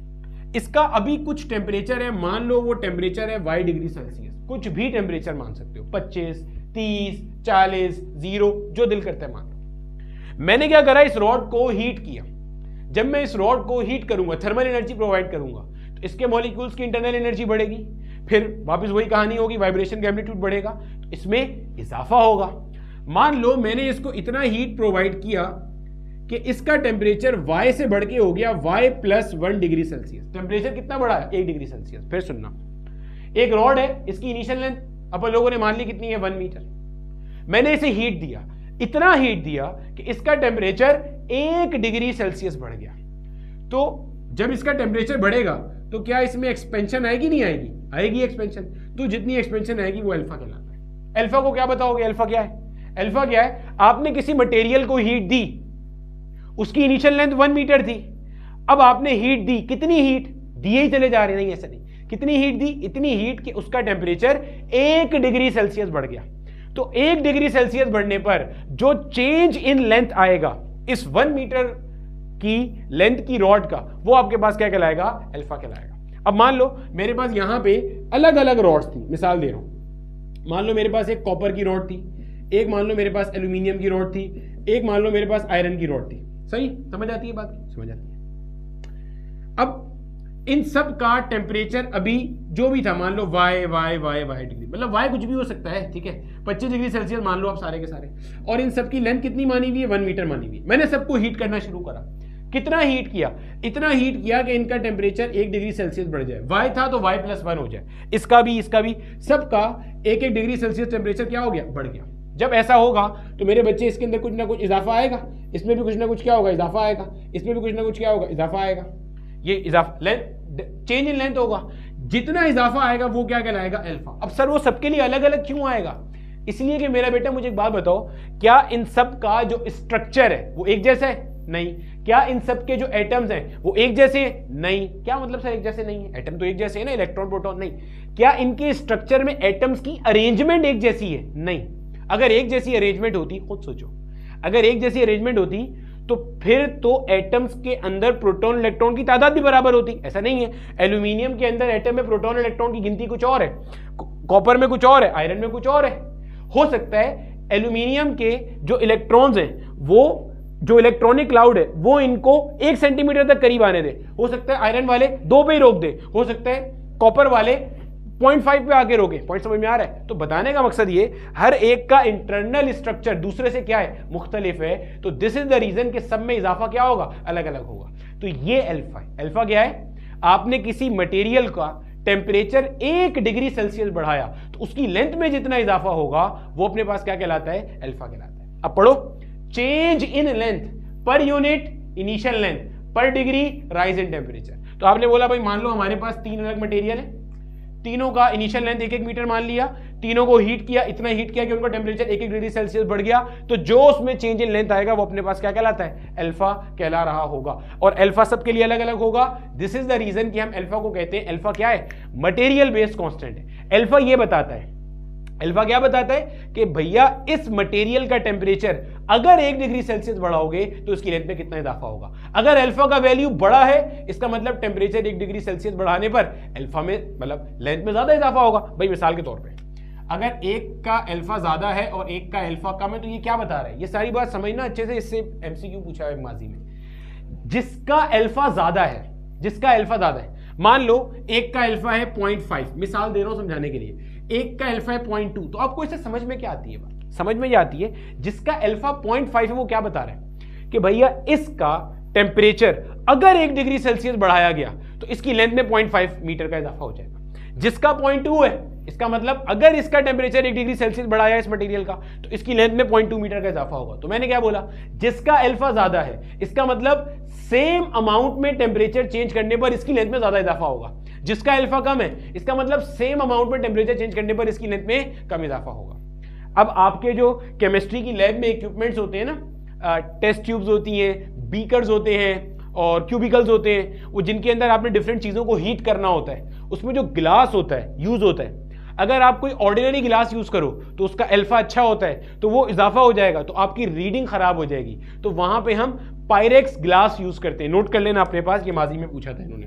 हम क्या यूज करते हैं वहां पे, एक स्पेशल ग्लास यूज करते हैं जिसको मेरे बच्चे अपन लोग क्या कहते हैं, पायरेक्स ग्लास, या हम सिलिका यूज करते हैं। यानी कि जो टेस्ट ट्यूब होते हैं या बीकर होते हैं या क्यूबिकल्स होते हैं वो हम या तो बनाते हैं किससे, पायरेक्स ग्लास के या सिलिका के बनाते हैं। और इसकी रीजन क्या होती है कि इनका अल्फा बहुत कम होता है। अल्फा बहुत कम होने से क्या मुराद है कि टेम्परेचर 1 डिग्री सेल्सियस बढ़ाने पर जो चेंज इन लेंथ आता है वो वेरी वेरी लो होता है या बहुत थोड़ा सा चेंज इन लेंथ आता है। इस वजह से आपकी रीडिंग डिस्टर्ब नहीं होती। आप सकून से उन्हें हीट करो, हीट करने के बावजूद उनकी लेंथ में कोई बहुत ज्यादा चेंज नहीं आ रहा होता। क्लियर हो गया? छाप लो इतने हिस्से को, आगे चलते हैं और मजीद 2-3 चीजें डिस्कस करते हैं। अब देखो मेरे बच्चे, आपके सामने एक सवाल लिखा हुआ है जो कि इस टॉपिक से रिलेटेड माजी में 2 दफा आया है। एक दफा यहाँ पे 21 डिग्री था, एक दफा यहाँ पे 19 था। इसके ऊपर आते हैं। पहले मेरे बच्चे एक चीज आप ये अपने पास क्लियर कर लो कि अल्फा का डेफिनेशन आपको बिल्कुल क्लियर होना चाहिए। अल्फा क्या है कि भैया आपके पास कोई भी एक मटेरियल है, अगर उस मटेरियल का टेम्परेचर 1 डिग्री सेल्सियस बढ़ाया जाएगा तो उसकी लेंथ में कितना इजाफा होगा, दैट इज अल्फा। ठीक है, अब देखो ये मैंने आपके सामने जो सवाल लिया है, इस सवाल के अंदर ये आगे आपको आयरन का अल्फा दिया हुआ है। इससे भी आप मजीद बात समझ सकते हो। आयरन एक मटेरियल है, ये Fe से मुराद फेरस होता है जो कि आयरन के लिए है। इसका मेरा बेटा देखो आपको यहाँ पे क्या दिया हुआ है, 11 × 10⁻⁻6 डिग्री सेल्सियस इनवर्स। ये क्या कह रहा है, ये कह रहा है अगर आपके पास मान लो ये आयरन का रॉड है, अगर इसका लेंथ अभी 1 मीटर है और सराउंडिंग का टेम्परेचर अगर मिसाल के तौर पे अभी 3 डिग्री सेल्सियस है, आपने इसे हीट किया, भाई इसका भी टेम्परेचर 3 होगा जब सराउंडिंग का ये है, थर्मल इक्विलिब्रियम एस्टैब्लिश हुआ होगा। आपने इसे हीट किया, इतना हीट किया कि इसका टेम्परेचर 3 से बढ़ के कितना हो गया, 4 डिग्री सेल्सियस हो गया। तो इसकी लेंथ में कितना इजाफा होगा, 11 × 10⁻⁻6 मीटर। ये मतलब है अल्फा। समझ आ गया? तो क्या हुआ, change in length per unit initial length per degree rise in temperature. Very similarly जैसे मैंने आपको बताया था, हीट देने पर थर्मल एक्सपेंशन होती है, तो हीट लेने पर या इंटरनल एनर्जी कम करने पर थर्मल कॉन्ट्रैक्शन होती है। यानी कि 11 × 10⁻⁻6 मीटर लेंथ बढ़ेगी अगर टेम्परेचर 1 डिग्री सेल्सियस बढ़ेगा। सिमिलरली 11 × 10⁻�6 मीटर लेंथ कम हो जाएगी अगर 1 डिग्री सेल्सियस क्या होगा, टेम्परेचर कम हो जाएगा, अगर इनिशियल लेंथ 1 मीटर है तो। ठीक है, अभी करते हैं सब कुछ। चलो अब मेरा बेटा इसी को एक और तरह से लिखने का भी तरीका होता है, वो भी आपसे पूछा जाता है। ये जो चीज आपके पास है ना, जिसको मैंने ब्लैक से शो किया यहाँ पे, ये मेरा बेटा आपके पास कहलाती है फ्रैक्शनल चेंज। क्या कहलाती है ये? Fractional change. Sir fractional change क्या होता है? देखो समझो, मान लो मेरे बच्चे अगर आपके पास लिखा हुआ है change in length, change in wavelength upon initial wavelength. देखो लैम्डा अमूमी तौर पर वेवलेंथ के लिए होता है, डेल्टा लैम्डा क्या होगा? Change in wavelength. तो चेंज इन वेवलेंथ कैसे निकालोगे? Final wavelength minus initial wavelength upon में लैम्डा नॉट। अब देखो ये आपने क्या लिखा है, चेंज इन वेवलेंथ अपॉन इनिशियल वेवलेंथ। तो मेरे बच्चे इसको आप मिला के कहोगे फ्रैक्शनल चेंज इन वेवलेंथ। क्या कहोगे? फ्रैक्शनल चेंज इन वेवलेंथ। समझ आता है? ठीक है। सिमिलरली अगर मैं कहता हूं delta A upon A not, A small अमूमन एक्सेलरेशन के लिए होता है, तो फ्रैक्शनल चेंज इन एक्सेलरेशन। सही, पूरी फिजिक्स में ऐसे ही है। अब अल्फा को लिखने का एक और तरीका, ये जो पूरा ब्लैक से मार्क हुआ हुआ ये क्या है? Fractional change in length per unit change in temperature. क्या लिखेंगे? अल्फा का एक और डेफिनेशन क्या बन जाएगा? Fractional change in length per unit change in temperature. तो मेरे बच्चे fractional change in length per unit change in temperature, this is another way to define the value of alpha. ठीक है, अब सवाल देख लेते हैं जल्दी से। क्या कहता है सवाल? आपको कहता है अ बार, रॉड को ये लोग बार भी कह रहे हैं, अ बार या rod of iron which is 10 centimetre at 20 degree Celsius, at 21 degree Celsius it will be. 21 degree Celsius पे क्या होगा, यानी कि कितना इजाफा आ जाएगा, वो आपने निकालना है चेंज इन लेंथ। तो चेंज इन लेंथ क्या होगा भाई? L not alpha delta T, लाके वैल्यूज पुट कर दो। चेंज इन लेंथ आपने निकालना है, यहाँ पे एल नॉट क्या रखोगे? 10 सेंटीमीटर। सर मीटर में क्यों नहीं करा? क्योंकि इसके जो ऑप्शंस थे वो सेंटीमीटर में ही थे। आप ऑप्शन देख के फैसला करोगे। अगर आप बोर्ड लेवल पे कर रहे हो तो डेफिनेटली आपने यहाँ पे इसको मीटर में कन्वर्ट करना है। सेंटीमीटर से मीटर में कैसे जाएंगे? डिवाइड बाय 100 करके। एल नॉट आ गया। अल्फा का वैल्यू कितना है? 11 मल्टीप्लाई बाय 10 की पावर -6। समझ आ गया? सर ये मीटर में दिया हुआ है या ये सेंटीमीटर में दिया हुआ है? ये सबके लिए एक ही होगा। क्यों सर? अरे भैया खुद सोचो, अभी जब आपने अल्फा की बात की थी तो वो क्या था? Delta L divided by L not delta T. अब सोचो अगर मैंने डेल्टा एल को सेंटीमीटर में लिया होता, एल नॉट भी सेंटीमीटर में होता। क्यों सर? अबे डेल्टा एल सेंटीमीटर में कैसे आया होगा? फाइनल लेंथ सेंटीमीटर में माइनस इनिशियल लेंथ सेंटीमीटर में, तभी तो डेल्टा एल सेंटीमीटर में आएगा। तो ये भी सेंटीमीटर में होगा, सेंटीमीटर सेंटीमीटर मर जाएगा, तो इसकी वैल्यू तो अब भी वही रहेगी। सही है। अगर मैंने मिसाल के तौर पे इसको मीटर में लिया होता तो ये भी मीटर में होता, मीटर से मीटर वैसे मर जाता, फिर यही वैल्यू रहती। तो ये अल्फा का वैल्यू तो चेंज नहीं होता यूनिट चेंज करने पे। तो अल्फा का वैल्यू मटेरियल बेस्ड कांस्टेंट है, मटेरियल टू मटेरियल वेरी करता है, ध्यान में रख लेना। यूनिट ऑफ लेंथ चेंज करने पर अल्फा का वैल्यू चेंज होने वाला अपने पास नहीं है। मीटर में हो चाहे लेंथ, चाहे सेंटीमीटर में हो, डेसीमीटर में हो, अल्फा का वैल्यू सेम रहेगा, क्योंकि मीटर और वैसे ही कैंसिल हो रहा है, लेंथ की यूनिट्स तो वैसी क्या हो रही है? कैंसिल हो रही है। ठीक है, आगे देख लो आप। Change in temperature, change in temperature कैसे निकालते हैं? Final minus initial. तो भाई आपको पहले रॉड की लेंथ 20 दी हुई है, बाद में कितनी हो गई? 21। तो भाई 21 माइनस 20। सर इसे केल्विन में कन्वर्ट नहीं करा, आप करके देख लेना। 21 से केल्विन में कैसे जाएंगे? 273 ऐड कर देंगे, मतलब राउंड ऑफ वाला। और 20 से कैसे जाएंगे? 273 ऐड कर देंगे। तो जब आप फिर से चेंज निकालोगे 1 ही आएगा आंसर। भाई 21 माइनस 20 क्या आ रहा है? 1 आ रहा है। आप जब इसके अंदर अपना प्लस 273 करोगे तो ये केल्विन में क्या बन जाएगा? ये केल्विन में बन जाएगा 283, 293, 294 केल्विन बन जाएगी ये चीज। और इसके अंदर भी आप प्लस करोगे तो ये क्या बन जाएगा? ये बन जाएगी आपके पास 293 केल्विन। 28 करेंगे ना, 293 केल्विन। अब आप इन दोनों से जब आप डेल्टा टी निकालोगे तब भी आपके पास क्या आएगा?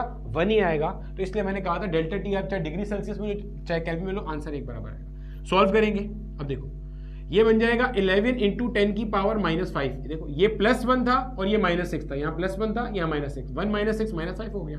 21 में से 20 गया तो क्या बच गया? 1। तो क्या आ रहा है? 11 इंटू 10 की पावर -5। अब यूनिट क्या आएगी यहाँ पे? सेंटीमीटर। सर कैसे पता चला? मेरे बच्चे ये देखो, ये यहाँ पे ये जो मेरे पास इनिशियल लेंथ थी एल नॉट मैंने यहाँ पे किस में ली है? सेंटीमीटर में। अभी तो बताया था अगर चेंज इन लेंथ सेंटीमीटर में है तो एल नॉट भी सेंटीमीटर में होगा।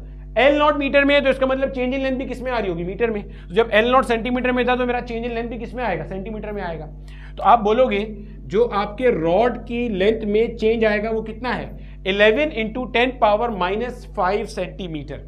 अब इंटरेस्टिंग चीज क्या थी? यहां तक तो हम लोग आ गए।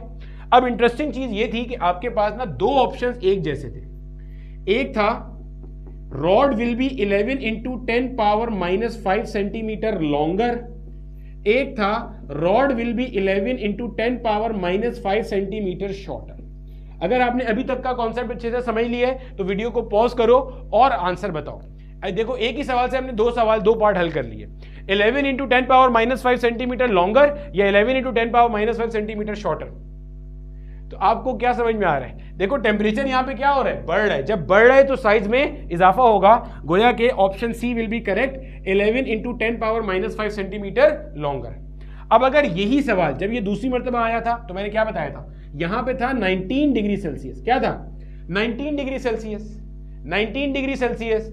अब जब आप 19 डिग्री सेल्सियस पे रख के यही सारा कुछ सॉल्व करोगे तो डेल्टा एल आपके पास आएगा। देखो 10 इनिशियल लेंथ, 11 इंटू 10 पावर -6 आ गया, और फाइनल टेम्परेचर 19 अगर है, और तो क्या बनेगा 19 माइनस का 20, तो 10 इंटू 11 इंटू 10 पावर -6 सॉल्व करेंगे, ये क्या आ रहा है माइनस का 1।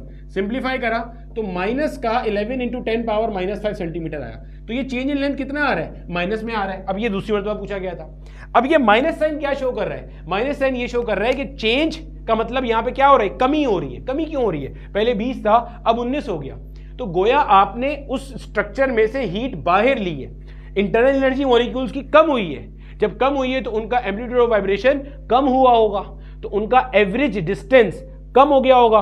तो पहला दूसरे के करीब आया, तीसरा दूसरे के, चौथा तीसरे के, पांचवा चौथे के, और ऐसे बार का साइज कम हो गया। कितना डिफरेंस आया, 11 इंटू 10 पावर -5 सेंटीमीटर। अब इसको भी देखो, ये कितना छोटा सेंटीमीटर है, यहां पे है डेसिमल अभी 1 2 3 4 5, यानी कि 0.00011 सेंटीमीटर, यानी कि इतना कमी आ गई, इतनी कमी आ गई। यानी कि अगर पहले उसकी लेंथ 10 सेंटीमीटर थी तो अब नई लेंथ क्या हो जाएगी, 10 सेंटीमीटर माइनस 0.00011 सेंटीमीटर। और इस केस में अगर पहले लेंथ 10 सेंटीमीटर थी तो नई लेंथ क्या हो जाएगी, 10 सेंटीमीटर प्लस 0.00011 सेंटीमीटर। कॉन्सेप्ट का फील आ गया? ऐसे करते हैं, क्लियर है? सिमिलरली ये वाली जो इक्वेशन है मेरा बेटा, इस इक्वेशन को आप एक और तरह से भी लिख सकते हो। चेंज इन लेंथ को क्या लिखेंगे, L minus L nought final minus initial will be equal to L nought alpha delta T. अगर मैं L नॉट को वहां ले जाऊं तो L will be equal to L nought plus का L nought alpha delta T. आपको L nought common आता नजर आ रहा है, कॉमन निकाल लो, क्या हो जाएगा 1 प्लस अल्फा डेल्टा टी। तो ये भी एक इक्वेशन है कि L is equal to L nought into 1 plus alpha delta T. Final length निकालने के लिए इनिशियल लेंथ ब्रैकेट के अंदर 1 प्लस अल्फा डेल्टा टी। ठीक है, तो कॉपी कर लो और अपने नोटबुक में इसकी फाइनल लेंथ भी लिखना और इसकी फाइनल लेंथ लिखना। फाइनल लेंथ कैसे निकालेंगे मैं फिर बता देता हूँ। फाइनल लेंथ कैसे निकालोगे भाई, चेंज इन लेंथ क्या हो जाएगी, L माइनस एल नॉट के बराबर। अब फाइनल लेंथ चाहिए तो डेल्टा L प्लस का L नॉट हो जाएगा भाई, इसको वहां ले जाएंगे। तो डेल्टा L कितना है, ये ना 0.3 बार 0 और फिर 11 सेंटीमीटर। L नॉट कितना है 10, तो आंसर क्या आएगा 10.00011 सेंटीमीटर। यहां पे भी करेंगे इसको, ठीक है।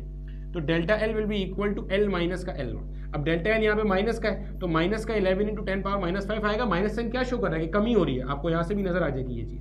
जब L नॉट को आप यहाँ पे भेजोगे तो L नॉट प्लस हो रहा होगा, तो ये होगा। अब देखो L नॉट में से ये चीज माइनस हो रही है, यानी कि जो इनिशियल लेंथ थी उसमें से सब्ट्रैक्शन हो रही है। कॉन्सेप्ट का फील आ रहा है? तो 10 सेंटीमीटर माइनस 0.00011 सेंटीमीटर। क्लियर है? क्यों कम हो रहा है, क्योंकि टेम्परेचर कम हो रहा है। छाप लो, आगे चलते हैं और सुपरफिशियल थर्मल एक्सपेंशन को शुरू करते हैं। अब देखो मेरे बच्चे, जिस तरह से आपने लीनियर थर्मल एक्सपेंशन का कॉन्सेप्ट पढ़ा, बिल्कुल वैसे ही सिमिलर पैटर्न पे हमारे पास एरियल थर्मल एक्सपेंशन, या इसे हम कहते हैं सुपरफिशियल थर्मल एक्सपेंशन, या इसे हम कहते हैं 2 डायमेंशनल थर्मल एक्सपेंशन। जिस साल मैंने एनईडी यूनिवर्सिटी का एंट्री टेस्ट दिया था 2015 में, तो हमारे पर्चे में सवाल आया था areal thermal expansion is also termed as superficial thermal expansion. अब सेम पैटर्न पे इक्वेशंस होंगी। अब मैं जाहिर सी बात है सारी इक्वेशंस नहीं बता रहा हूँ बार बार, ठीक है, समझना आप जरा। तो इसमें आप क्या डिफाइन करोगे, change in area is directly proportional to initial area and change in temperature. बिल्कुल सिमिलर चीज। अगर आपके पास एक शीट है, उसका इनिशियल एरिया 5 मीटर स्क्वायर है, एक और कॉपर की शीट है, मान लो पहली भी कॉपर की है दूसरी भी कॉपर की है, उसका इनिशियल एरिया 10 मीटर स्क्वायर है। आपने दोनों का टेम्परेचर एक जितना बढ़ाया, मान लो दोनों का पहले टेम्परेचर 25 था, अब बढ़ा के आपने 30 कर दिया, तो जिसका ऑलरेडी एरिया ज्यादा था उसका चेंज इन एरिया ज्यादा होगा, क्योंकि उसके पास नंबर ऑफ मॉलिक्यूल ज्यादा है, और जिसका ऑलरेडी एरिया कम था उसका चेंज इन एरिया भी कम आएगा। सिमिलरली दूसरी चीज चेंज इन टेम्परेचर पे डिपेंड कर रहा है। आपके पास मान लो 2 कॉपर की शीट्स है, दोनों का initial area 5 metre square 5 metre square. एक को आपने हीट किया कि उसका टेम्परेचर 25 से 35 डिग्री सेल्सियस पे गया, दूसरे को हीट किया उसका टेम्परेचर 25 से 45 डिग्री सेल्सियस पे चला गया। तो अल्टीमेटली जिसको ज्यादा हीट किया है उसके मॉलिक्यूल्स की इंटरनल एनर्जी ज्यादा बढ़ेगी, जब ज्यादा बढ़ेगी तो अल्टीमेटली उसके अंदर इजाफा भी क्या होगा, ज्यादा आएगा। तो यही बता रहा है कि चेंज इन एरिया दोनों पे डिपेंड कर रहा है, इनिशियल एरिया और चेंज इन टेम्परेचर पे। अब मेरे बच्चे जब प्रोपोर्शनैलिटी हटाएंगे तो यहाँ पे एक अदद क्या आएगा, कांस्टेंट आएगा। ये जो कांस्टेंट है इसको हम रिप्रेजेंट करते हैं मेरे बेटा किससे, बीटा से शो करते हैं। Delta A change in area, change in area क्या होगा भाई, final area minus initial area. Beta क्या होगा, वहां पे अल्फा क्या था, coefficient of linear thermal expansion. ये क्या होगा, ये होगा मेरा बेटा coefficient of areal thermal expansion. Clear है। अच्छा, डेल्टा टी क्या हो जाएगा मेरे बच्चे, change in temperature. Change in temperature कैसे आएगा, फाइनल टेम्परेचर माइनस का इनिशियल टेम्परेचर। और दूसरी बात आपने जो पीछे अभी नोट भी करी एक सवाल के जरिए, अगर डेल्टा एल पॉजिटिव आ रहा है इसका मतलब एक्सपेंशन हो रही है। अभी आपने देखी ना ये चीज, अगर डेल्टा एल पॉजिटिव आ रहा है इसका मतलब एक्सपेंशन हो रही है, अगर डेल्टा एल नेगेटिव आ रहा है इसका मतलब कंप्रेशन हो रही है। ये बात भी अभी समझ में आ गई होगी पिछले सवाल से। तो यहां पे भी ऐसे ही, डेल्टा ए प्लस में आ रहा है इसका मतलब टेम्परेचर बढ़ा है, एक्सपेंशन हो रही है। डेल्टा ए नेगेटिव में आ रहा है इसका मतलब कंप्रेशन हो रही है। ठीक है, डेल्टा टी बता दिया, सब बता दिया। अब अगर मुझे यहां से बीटा की वैल्यू डिफाइन करनी हो तो भाई बीटा क्या बन जाएगा, delta A divided by A not delta T. जब आप नोट्स बना रहे होगे आप ये सब चीज लिखोगे क्या, change in area per unit initial area per unit rise in temperature या change in temperature. Change in area per unit initial area per unit change in temperature, या ये क्या है, ये जिसको मैं मार्क कर रहा हूं ये क्या होगा, this is fractional change in area per unit change in temperature. इसकी अगर यूनिट निकालनी होगी, देखो एरिया की unit metre square, A nought की यूनिट भी मीटर स्क्वायर। भाई अगर ए नॉट का यूनिट सेंटीमीटर स्क्वायर होगा तो डेल्टा ए का भी यूनिट सेंटीमीटर स्क्वायर हो जाएगा। इसका यूनिट मीटर स्क्वायर है तो इसका भी मीटर स्क्वायर है। भाई डेल्टा ए कैसे आ रहा है, फाइनल माइनस इनिशियल। अगर ए नॉट सेंटीमीटर स्क्वायर है तो final area in centimetre square minus initial area in centimetre square, तो डेल्टा ए भी उसमें आ जाएगा। ठीक है, चलो डेल्टा टी क्या है, डिग्री सेल्सियस में भी ले सकते हैं, केल्विन में भी। ये और ये मर गया, इसकी यूनिट क्या बनी, डिग्री सेल्सियस इनवर्स या केल्विन इनवर्स। एक चीज और नोट कर लेना, आप यहां से समझ आ गया। ये क्या था, एरियल थर्मल एक्सपेंशन का कोफिशिएंट। इससे पहले लीनियर थर्मल एक्सपेंशन का, इसके बाद वॉल्यूमेट्रिक थर्मल एक्सपेंशन का। क्या सर तीनों की यूनिट यही होगी, तीनों की यूनिट यही होगी। क्लियर है, सही, क्लियर हो गया। Fractional change in area per unit change in temperature. Sir और आसान करके बताएं, और आसान कर लो। मान लो ये मेरे पास कोई एक मटेरियल है, ये उस मटेरियल की शीट है, ये उस मटेरियल की शीट है और इसका एरिया कितना है, 1 मीटर स्क्वायर। इसका एरिया कितना है, 1 मीटर स्क्वायर है। कॉपर की शीट है, अगर कॉपर की शीट का एरिया 1 मीटर स्क्वायर है तो मतलब क्या है, इसकी लेंथ 1 मीटर है और विड्थ भी क्या है, 1 मीटर है। सिंपल हो गया।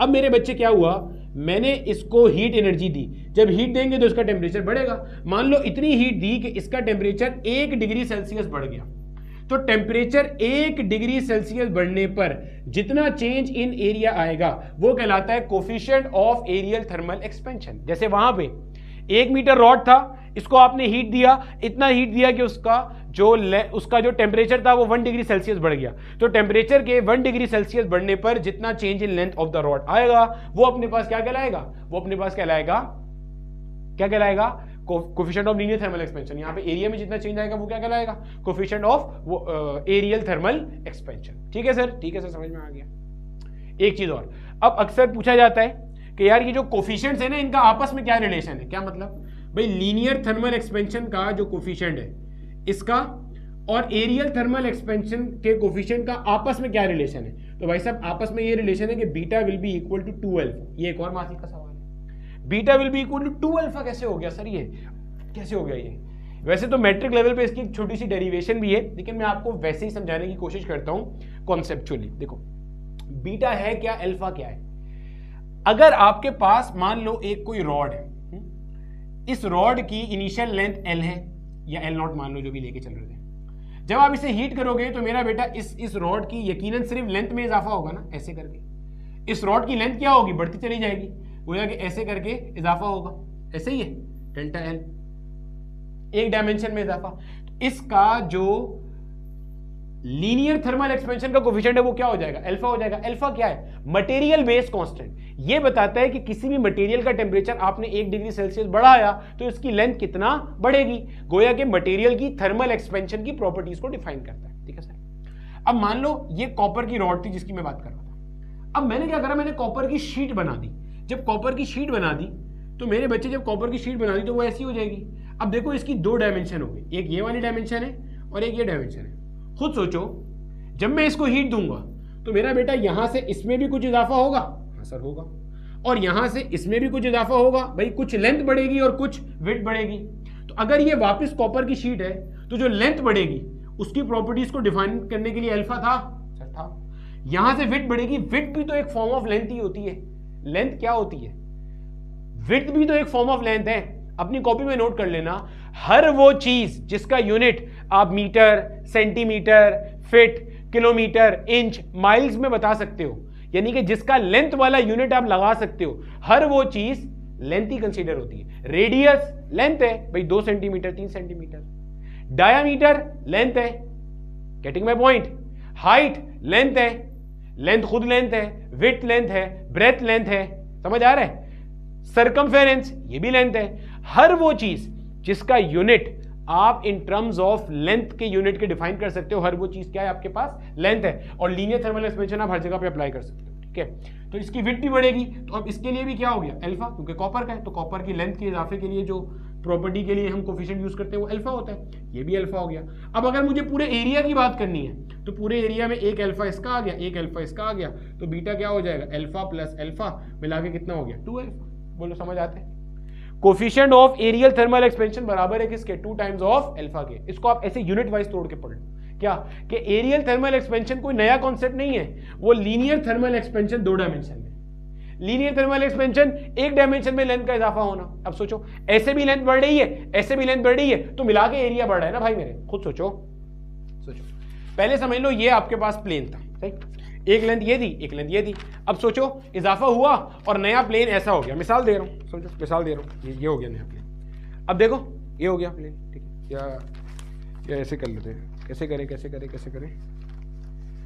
इसमें तो देखो सिर्फ ये साइज बढ़ी है ना, ये साइज बढ़ा है, ऐसे समझ लो ऐसे आगे भी चला गया, तो ये साइज भी बढ़ गया और ये साइज भी बढ़ गया। तो ओवरऑल एरिया क्यों बढ़ रहा है, क्योंकि लेंथ 2 डायमेंशन में बढ़ रही है, तो beta is equal to 2 alpha. ठीक है मेरे बच्चे, अब इसका भी एक सवाल है, वो करते हैं। पहले वॉल्यूमेट्रिक थर्मल एक्सपेंशन पढ़ लें, फिर दोनों के सवाल एक साथ पढ़ेंगे। छाप लो जल्दी से। अब देखो मेरे बच्चे, तीसरा और आखिरी जो हमारे पास है वो हमारे पास कहलाता है वॉल्यूमेट्रिक थर्मल एक्सपेंशन, या इसको हम क्यूबिकल थर्मल एक्सपेंशन भी कहते हैं। अब अगर आपने पीछे के कॉन्सेप्ट सारे समझ लिए हैं ना, तो ये कुछ भी नहीं है, उनका रिवीजन है बस। लीनियर थर्मल एक्सपेंशन अगर 3 डायमेंशन में हो रही हो, भाई मान लो मेरे पास ये एक कॉपर का ब्लॉक है, जब इसे हीट करूंगा तो इसका लेंथ भी बढ़ेगा, इसका विड्थ भी बढ़ेगा और इसका हाइट भी क्या होगा, बढ़ेगा। तो मिला के ओवरऑल वॉल्यूम बढ़ जाएगा, क्योंकि वॉल्यूम क्या होता है, length into width into height. अब सेम इक्वेशन इसके लिए भी बन जाएंगी, क्या, change in volume is directly proportional to initial volume and change in temperature. Simple बात भाई, आपने 2 क्यूब्स लिए, एक का इनिशियल वॉल्यूम 5 मीटर क्यूब था, एक का इनिशियल वॉल्यूम 10 मीटर क्यूब था, दोनों का टेम्परेचर आपने एक जितना बढ़ाया, तो जिसका इनिशियल वॉल्यूम ज्यादा था उसके अंदर एक्सपेंशन ज्यादा आएगा वॉल्यूम में। क्यों, क्योंकि उसके पास नंबर ऑफ मॉलिक्यूल्स पहले ही ज्यादा थे, और ज्यादा इजाफा हो जाएगा। सिमिलरली चेंज इन टेम्परेचर भी वही है, 2 आपने क्यूब लिए, एक का वॉल्यूम 5 मीटर क्यूब, दूसरे का भी 5 मीटर क्यूब, दोनों कॉपर के ले लिए मिसाल के तौर पे, या दोनों एल्यूमिनियम के ले लिए। अब आपने दोनों को हीट किया, एक को ज्यादा हीट किया, एक को कम हीट किया, जिसको ज्यादा हीट किया उसका टेम्परेचर ज्यादा बढ़ा, तो अल्टीमेटली उसके अंदर जो इजाफा आएगा वो भी क्या होगा, ज्यादा होगा, क्योंकि मॉलिक्यूल की वाइब्रेशनल काइनेटिक एनर्जी ज्यादा बढ़ गई है। ठीक है, तो ये हो गया।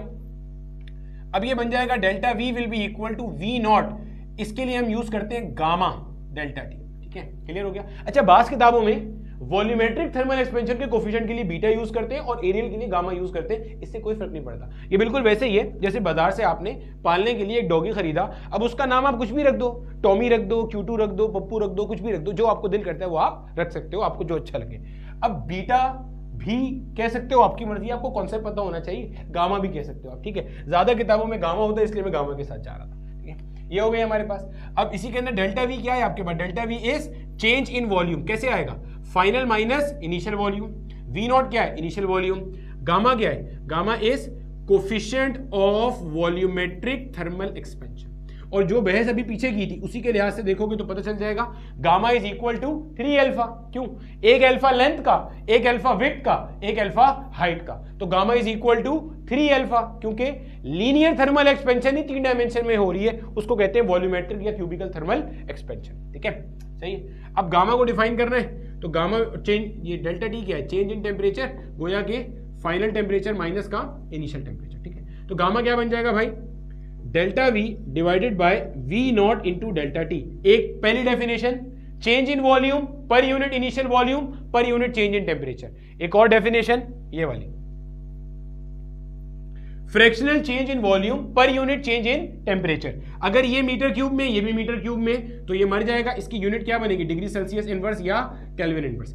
ये सेंटीमीटर क्यूब में, तो ये भी सेंटीमीटर क्यूब में होगा। अच्छा, अगर किसी के ध्यान में ये सवाल आ रहा है कि सर अगर मैं डेल्टा वी ऐसे निकाल रहा हूं कि मैं v माइनस वी नॉट कर रहा हूं और मेरा v नॉट सेंटीमीटर क्यूब में और v मेरा मीटर क्यूब में, अब बताएं ना डेल्टा v की यूनिट किस में होगी? कैसा फंसाया आपको सवाल पूछ के। ठीक है, हमें खुदा के बंदे, अगर एक सेंटीमीटर क्यूब में और दूसरा मीटर क्यूब में, तो या तो तुम क्या करोगे, या तो मेरे बच्चे इसको सेंटीमीटर क्यूब में कर लेना माइनस करने से पहले, या इसको मीटर क्यूब में कर लेना माइनस करने से पहले, क्योंकि जो सब्ट्रैक्शन या एडिशन है वो हमेशा सिमिलर यूनिट्स के दरमियान में हो सकती है, ध्यान में रख लेना। ठीक है, अगर आप डिसिमिलर यूनिट्स के दरमियान में सब्ट्रैक्शन और एडिशन करोगे, देखो ऐसा थोड़ी हो सकता है कि मैं बोलूं 10 metre plus 100 centimetre will be equal to 110 metre centimetre. ऐसा कुछ देखा कभी आपने? ऐसा देखा कभी? ऐसा देखा?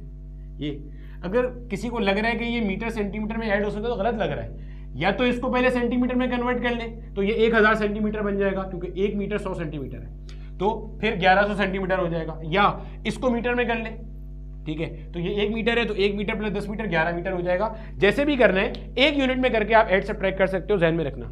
तो चेंज इन वॉल्यूम भी या तो सेंटीमीटर क्यूब में आएगा या मीटर क्यूब में आएगा, डिपेंड करता है आपने वी नॉट और वी को किस में लिया हुआ है। ठीक है भैया, चलो वैसे ही बता रहा था मैं, ये हो गया। और कैसे डिफाइन कर सकते हैं भैया? मेरे पास एक कोई क्यूब है, समझना, एक कोई क्यूब है, उसका वॉल्यूम 1 मीटर क्यूब है, length 1 metre, width 1 metre, height 1 metre. उसका टेम्परेचर मैंने बढ़ाया उसको हीट करके, इतना हीट किया कि उसका टेम्परेचर 1 डिग्री सेल्सियस बढ़ गया, तो उसके वॉल्यूम में जितना चेंज आएगा वो coefficient of volumetric thermal expansion अपने को बताता हैगा। सही है। इसी यूनिट को, इसी को एक और तरह से भी लिख सकते हैं, क्या? V will be equal to V nought into 1 plus gamma delta T. ये कैसे बना भाई? ये वैसे ही बना, delta V will be V minus V nought, V not को वहां फेंकेंगे, वी नॉट को कॉमन लेंगे फिर। ठीक है भाई, delta V minus V nought हो जाएगा, ये माइनस का वी नॉट दे जाएगा प्लस का V nought plus V nought gamma delta T, V nought common ले लिया तो 1 प्लस गामा डेल्टा टी बन गया। ठीक है, इतने हिस्से को मेरे बच्चे जल्दी से आप कॉपी कर लो। अब इसके 1 से 2 सवाल कराता हूं जो कि आपके माजी में पूछे जा चुके हैंगे। अब देखो मेरे बच्चे, आपके सामने मैंने 2 सवाल मेंशन किए हैं। पहला सवाल कहता है a metal ball having a diameter of 0.2 metre is heated from 273 kelvin to 373 kelvin. आपने किसी मेटल बॉल जिसका डायमीटर आपको दिया हुआ है 0.2 मीटर, एक मेटल बॉल है, डायमीटर दे दिया, उसको आपने हीट किया। If the coefficient of areal expansion of the material of the ball is this. आपको क्या दिया हुआ है? Coefficient of areal expansion of the material of the ball, ये दिया हुआ। ठीक हो गया। Determine the increase in surface area of the ball. आपसे क्या चीज निकालने के लिए बोल रहा है वो पहले ध्यान में रख लो, surface area of the ball निकालने के लिए बोल रहा है। खूब अच्छे से समझ लो, अगर आपके पास एक बॉल है, इसको आप हीट करोगे, आपने कितना हीट किया? इतना हीट किया कि इसका टेम्परेचर 100 केल्विन बढ़ गया। जब आप किसी बॉल को हीट करोगे तो उसका पूरा वॉल्यूम बढ़ेगा, लेकिन वो आपसे चेंज इन वॉल्यूम नहीं मांग रहा, आपसे वो क्या बोल रहा है? Surface area. सरफेस एरिया क्या होता है? जो बॉल के ऊपर सरफेस का एरिया होता है। समझ आ रहा है? क्या पूछ रहा है? बॉल का सरफेस एरिया बता दो कितना इंक्रीज होगा। सही है। वो ये भी पूछ सकता था कि आप ये बताओ कि बॉल का वॉल्यूम कितना बढ़ेगा, तो सर उसने हमें वॉल्यूमेट्रिक एक्सपेंशन का कोफिशिएंट तो दिया हुआ ही नहीं है, तो क्या हुआ? देखो क्या दिया हुआ है आपको, मिसाल दे रहा हूं, फिर इस सवाल पे आता हूं। Beta is equal to 2 alpha आपको गिवन है, ये गिवन है 0.00035। डेसिमल को अगर आगे मूव करूं 1 2 3 4 5 6 कितना हो गया? 35 इंटू 10 की पावर माइनस 1 2 3 4 5 6 10 की पावर -6 केल्विन इनवर्स, ये आपको दिया हुआ है। यहां से आप अल्फा का वैल्यू निकाल सकते हो और फिर गामा निकालने के लिए क्या करोगे, 3 टाइम्स ऑफ अल्फा कर दोगे। भाई समझ आया? बीटा गिवन है ना, मैं बता रहा ये था कि अभी तो इसने आपसे इंक्रीज इन सरफेस एरिया पूछा, ये तो मैं आपको करा दूंगा। आगे इसने फॉर्मूला भी लिख के दिया था कि सरफेस एरिया का ये फॉर्मूला होता है, और जो सरफेस एरिया होता है ना मेरे बच्चे, इसकी यूनिट भी मीटर स्क्वायर की होती है। तो आप तो एरियल थर्मल एक्सपेंशन के फॉर्मूले यूज करके ये सवाल कर लोगे, NUST 2013 में पूछा। लेकिन इसी तरह का एक सवाल एक और किसी यूनिवर्सिटी में भी आया था जो मुझे नहीं मिला था, तो मैं आपको उससे मिलता जुलता एक सवाल होमवर्क में दूंगा इस सवाल के बाद। उसमें क्या था, उसमें स्फीयर का वॉल्यूम बढ़ रहा है, तो भाई ये है तो मेटल ना, बॉल है, जब आप हीट करोगे तो पूरा वॉल्यूम बढ़ेगा, लेकिन वो आपसे वॉल्यूम कितना बढ़ा ये जानने में इंटरेस्टेड नहीं है इस सवाल में। अगर पूछे तो कैसे बताओगे? आपने ये नहीं समझना कि यहाँ पे हमें कोफिशिएंट ऑफ एरियल एक्सपेंशन दिया हुआ है तो वॉल्यूम कैसे पूछ सकता है। भाई देखो बीटा 2 अल्फा के बराबर है, ये वैल्यू मिल गई, 2 को यहाँ लाके डिवाइड करेगा, अल्फा मिल गया। अब आपको पता है ना गामा क्या होता है, 3 अल्फा। अल्फा हम यहाँ से निकाल चुके हैं, यहाँ लाके पुट करना, गामा मिल जाएगा। बस जब गामा मिल गया फिर चेंज इन वॉल्यूम निकालने में क्या दिक्कत है। एक सवाल आपको होमवर्क ही दे दूंगा वो, ठीक है। चलो अब बीटा आपको गिवन है, क्या बोल रहा है, इंक्रीज इन सरफेस एरिया बताओ। तो भैया हमारे पास चेंज इन एरिया का क्या फॉर्मूला होता है, ए नॉट बीटा डेल्टा टी। अभी बीटा गिवन है सवाल में, yes sir.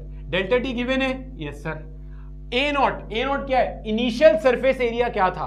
Surface area calculate करने का फॉर्मूला क्या दिया हुआ है, 4 पाई आर स्क्वायर। तो आप यहां बोलोगे इनिशियल सरफेस एरिया बराबर होगा 4 पाई आर नॉट के स्क्वायर के। सर आर नॉट क्या है, इनिशियल रेडियस। आर नॉट क्या है, इनिशियल रेडियस। देखो आप जरा, आर नॉट क्या है, इनिशियल रेडियस है, ये आपको गिवन है। अब metal ball having diameter this, ये आपको इनिशियल डायमीटर दिया हुआ है। अब यहां से इनिशियल रेडियस निकाल सकते हैं। रेडियस क्या होगा, डायमीटर डिवाइडेड बाय 2 में डायमीटर को आधा कर दोगे ना तो क्या बन जाएगा, 0.1 मीटर बन जाएगा। तो लाके यहां पुट कर देंगे 4 पाई मल्टीप्लाई बाय 0.1 का स्क्वायर, ये हो गया हमारे पास। इसको मैं ऐसे लिख सकता हूं, देखो 4 पाई मल्टीप्लाई बाय 1/10 का स्क्वायर, जी सर लिख सकते हैं। ये स्क्वायर 1 पे भी आएगा 10 पे भी आएगा, तो गोया ये लिखा हुआ है 4 पाई मल्टीप्लाई बाय 10 की पावर -2 मीटर स्क्वायर। कैसे आया सर, ये स्क्वायर 1 पे भी आया, स्क्वायर 10 पे भी आया, 10 का स्क्वायर बन गया, 10 नीचे से ऊपर जाएगा तो 10 पावर -2 हो जाएगा, ये आ गया आपका, ठीक है सर। अब इसमें लाके मेरा बेटा आपने क्या करना है, वैल्यूज पुट कर लेनी है। आपको क्या चाहिए, चेंज इन एरिया चाहिए। इनिशियल एरिया कितना है आपके पास, बोला 4 पाई इंटू 10 की पावर -2, बोलो समझ आता है, 4 पाई इंटू 10 की पावर -2, ये आपने इनिशियल एरिया रख दिया। अब क्या करना है, बीटा का वैल्यू, बीटा कितना है 35 इंटू 10 की पावर -6। कई दफा ऐसा होगा आपको कोफिशिएंट ऑफ लीनियर एक्सपेंशन दे देगा और इंक्रीज इन सरफेस एरिया मांग रहा होगा, तो अगर आपको अल्फा का वैल्यू मिल जाए तो पहले आपको बीटा निकालना पड़ेगा फिर जाके अल्फा आएगा, ठीक है, समझ आते हैं। अब क्या करेंगे, ये बीटा आ गया, delta T final minus initial, तो 373 माइनस 273 विच मींस ये हो गया आपका 100, सही हो गया।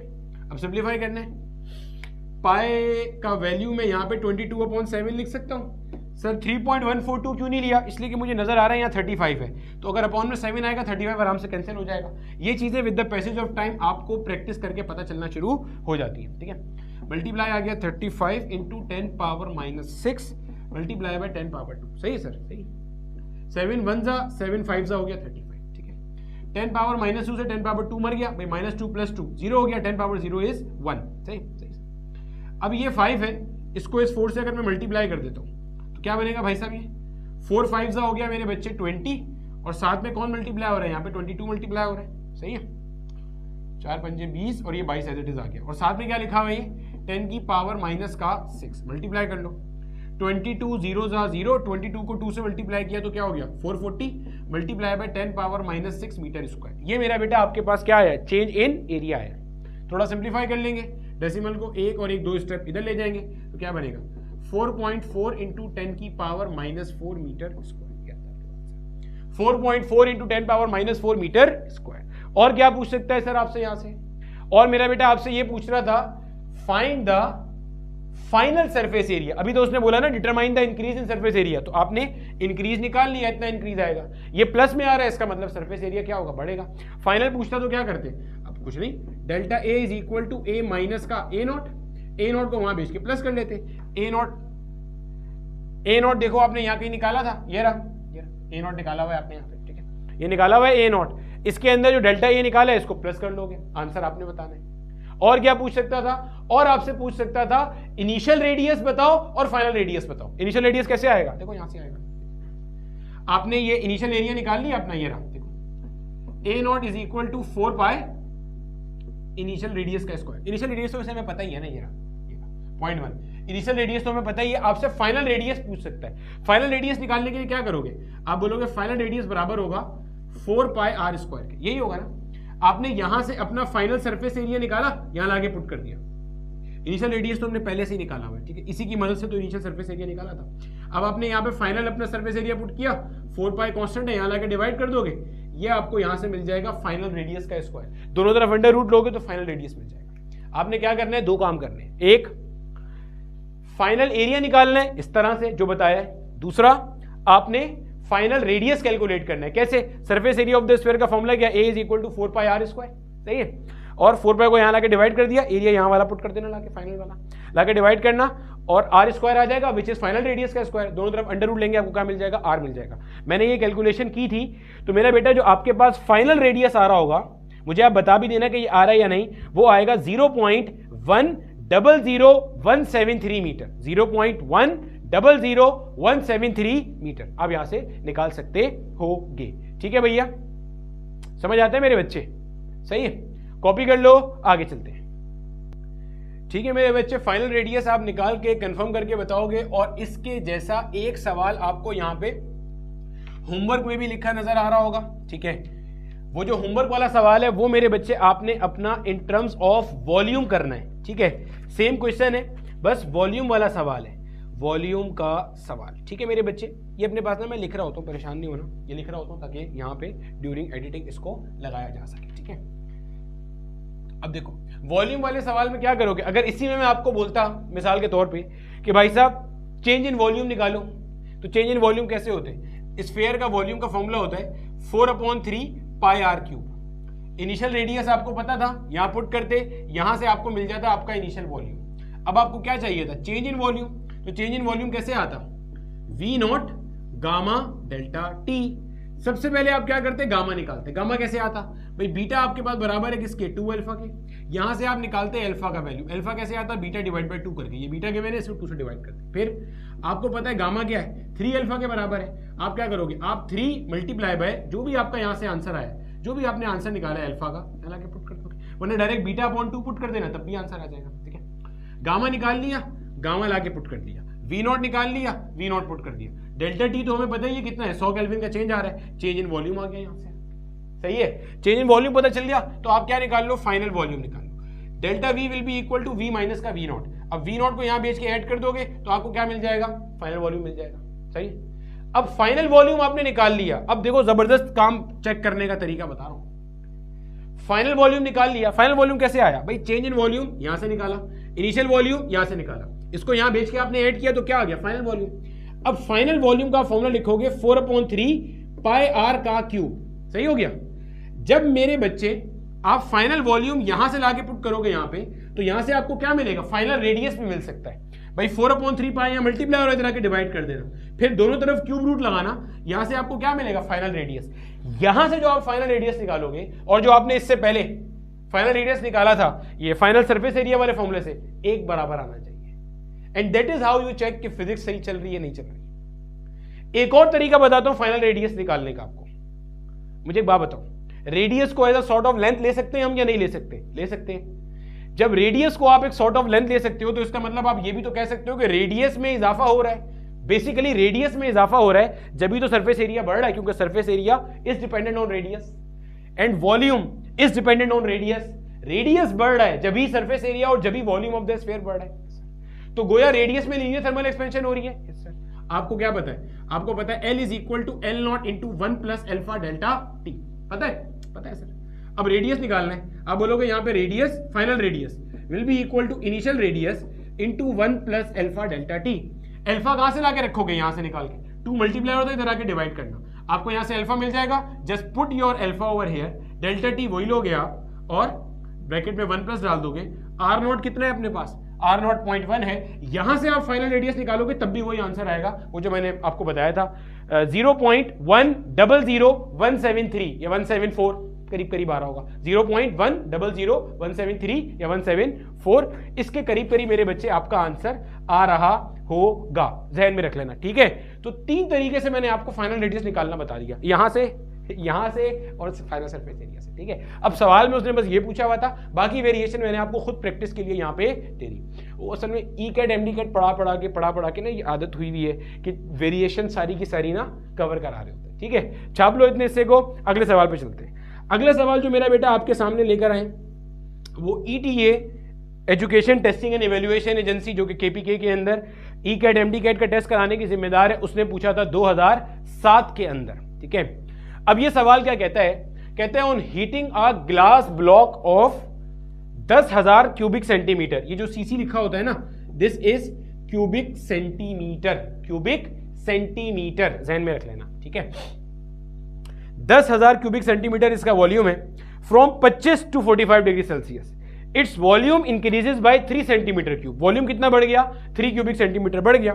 Determine the coefficient of linear expansion of the gas, क्या बोल रहा है, लीनियर थर्मल एक्सपेंशन के कोफिशिएंट का वैल्यू बताओ, गोया के अल्फा मांग रहा है आपसे, क्या दिया हुआ है देखो, आपको कहता है आपने हीट किया एक ग्लास ब्लॉक को जिसका वॉल्यूम इतना था, गोया के ये इनिशियल वॉल्यूम दे दिया आपको, और कहता है टेम्परेचर चेंज इतना हुआ, ये क्या है, volume increase by this much centimetre cube, तो वॉल्यूम कितना बढ़ा, 3 सेंटीमीटर क्यूब बढ़ा वॉल्यूम, वो आपको डेल्टा वी दे दिया।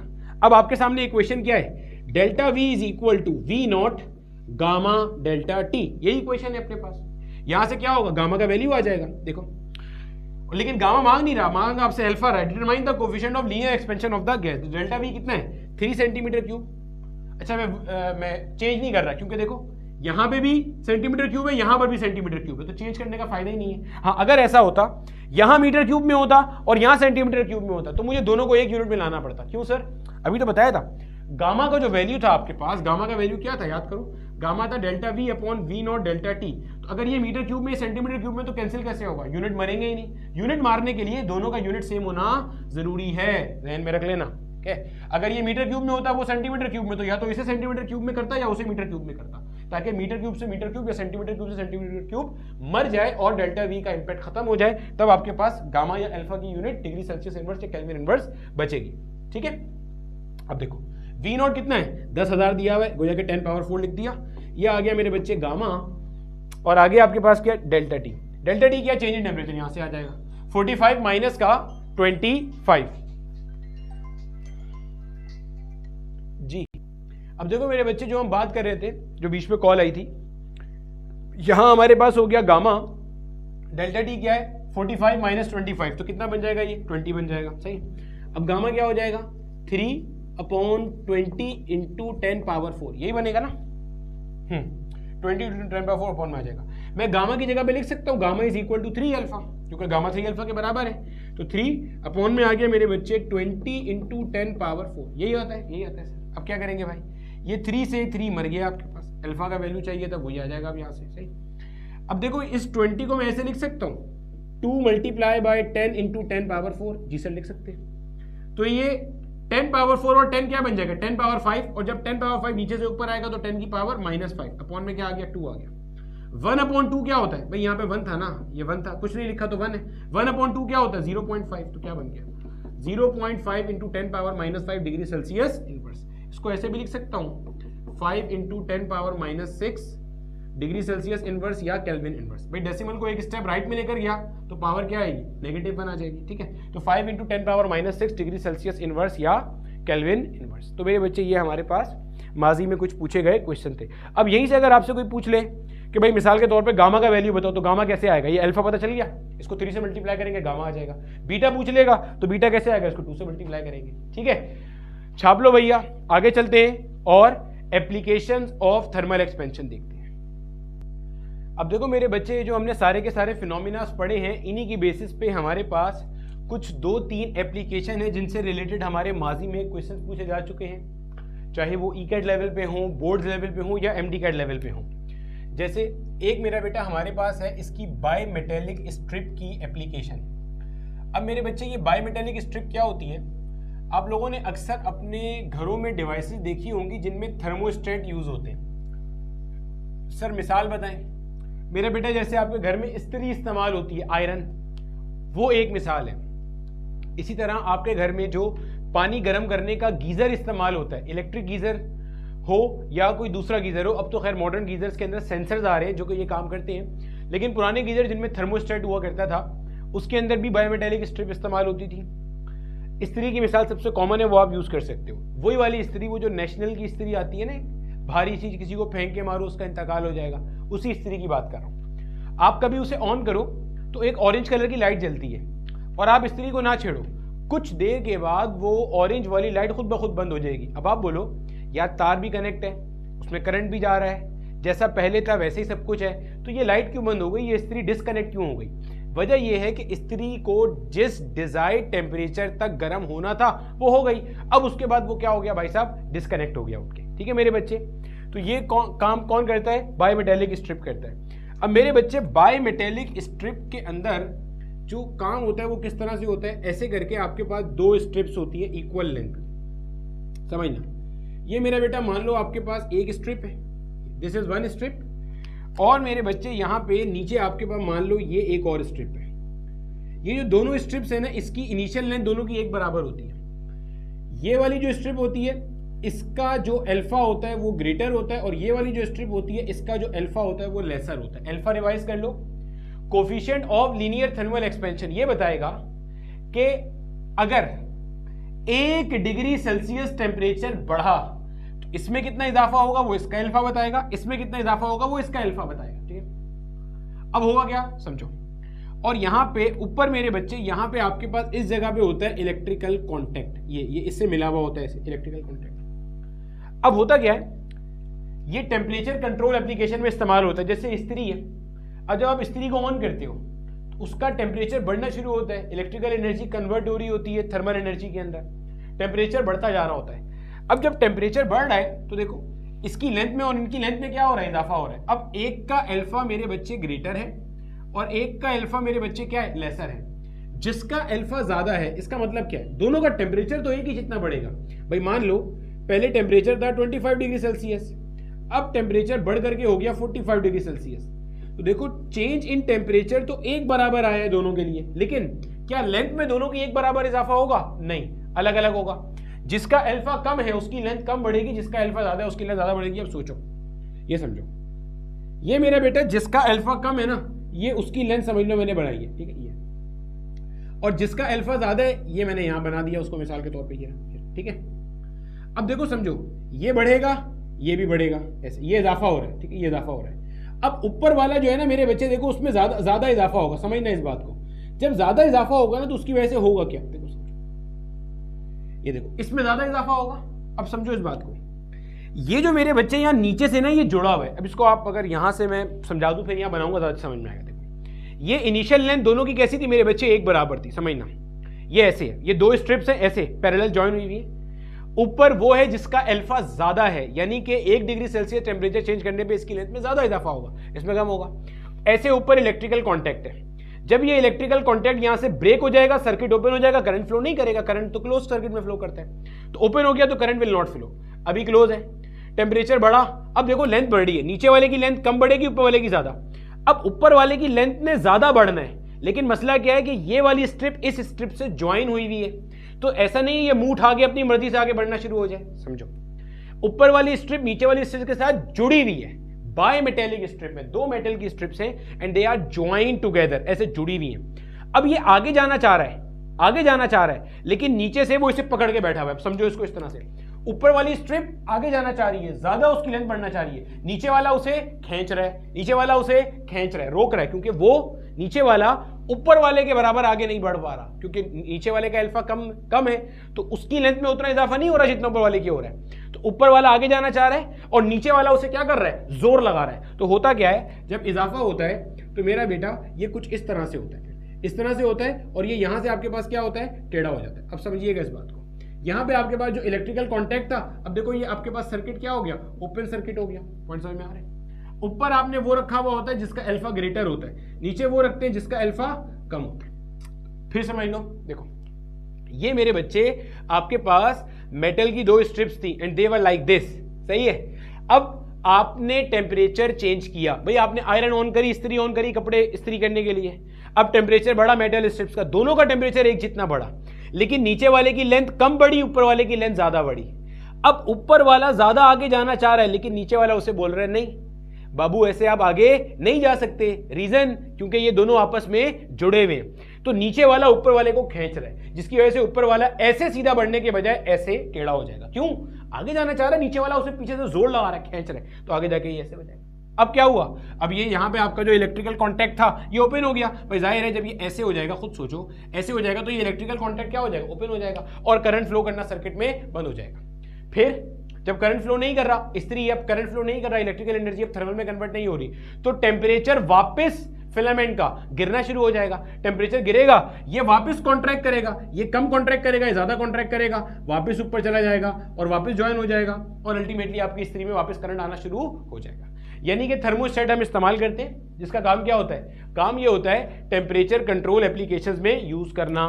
ये जो इसकी बाहर वाली साइड होती है ना, इसको आप कहते हो कॉन्वेक्स साइड, और ये जो अंदर वाली साइड होती है इसको आप कहते हो कॉन्केव साइड। याद कैसे रखते हैं, देखो ऐसे याद रखते हैं, ये देखो ऐसे होता है, ये ऐसे होता है ना, ऐसे याद रखते हैं कि ये कॉन्वेक्स और कॉन्केव। याद कैसे रखते हैं, जिसका अल्फा ज्यादा होता है ना वो मेरे बच्चे कॉन्वेक्स साइड पे होता है, जिसका अल्फा कम होता है वो मेरे बच्चे कॉन्केव साइड पे होता है। सर याद रखने का तरीका बता रहे थे आपको, देखो मैं ऐसे याद रखता हूँ।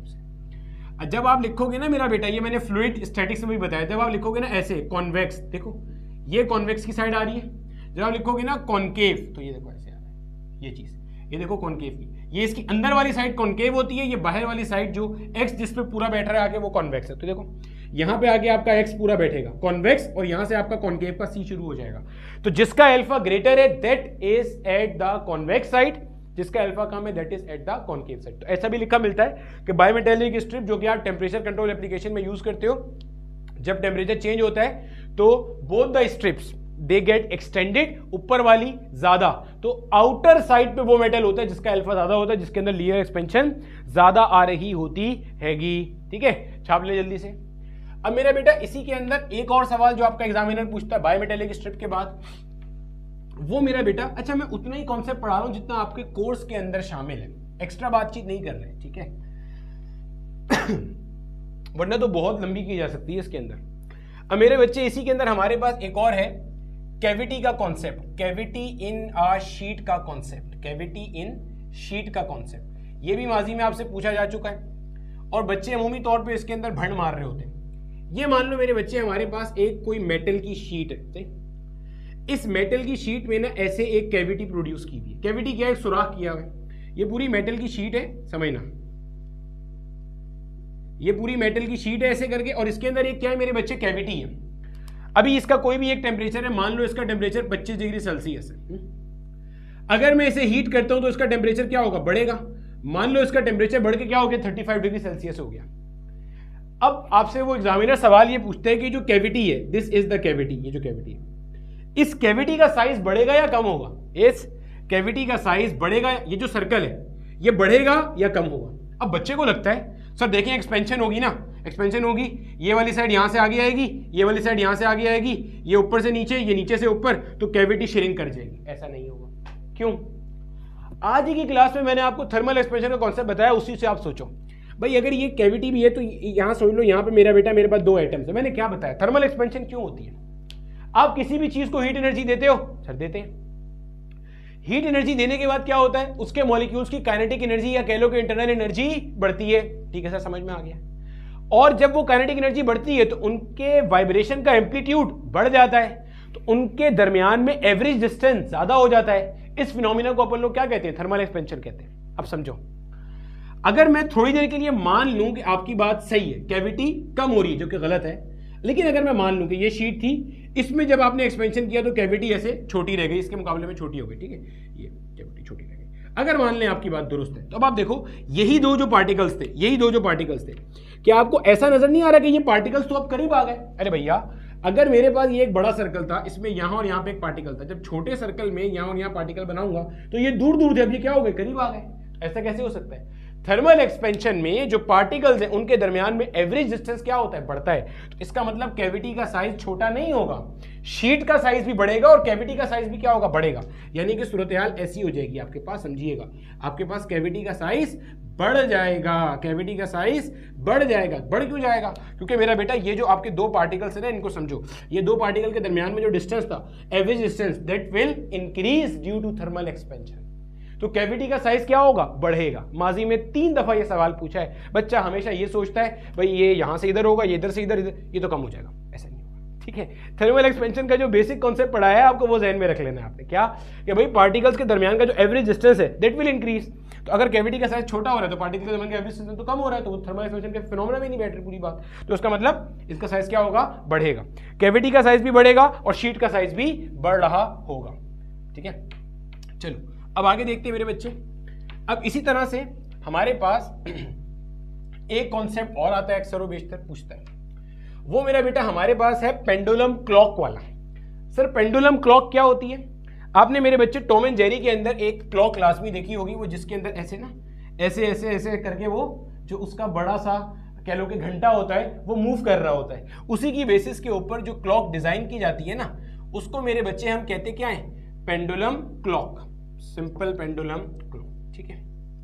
अब ये जो पेंडुलम क्लॉक होती है ना, इसके अंदर क्या खास बात है? देखो पेंडुलम अगर मैं आपको याद दिलाऊं तो पेंडुलम ऐसे होता था, ऐसे इसकी कुछ लेंथ हुआ करती थी यहाँ से, ठीक है, और यहाँ पे आपके पास कोई एक सर्टेन बॉब हुआ करता था, याद आ गया होगा आपको, ठीक है। और ये ऐसे मेरा बेटा क्या करता था, ये ऐसे वाइब्रेट करता था यूं यूं करके, ठीक है। और इसके अंदर हम एक ऑसिलेशन कैसे डिफाइन करते थे? अगर मान लो ये ए पॉइंट है, ये बी पॉइंट है, समझना गौर से, इसको मैंने यहां लाके छोड़ दिया तो ये जाएगा, ये गया, वापस आया, इसे हम कहते थे एक ऑसिलेशन। इस पेंडुलम के बॉब को यहां लाके छोड़ा तो ये ऐसे गया, फिर वापस आया, एक ऑसिलेशन। एक ऑसिलेशन का जो टाइम होता था वो क्या होता था, टाइम पीरियड। और ये मेरा बेटा टाइम पीरियड अब यहां से कैलकुलेट किया करते थे, सही है।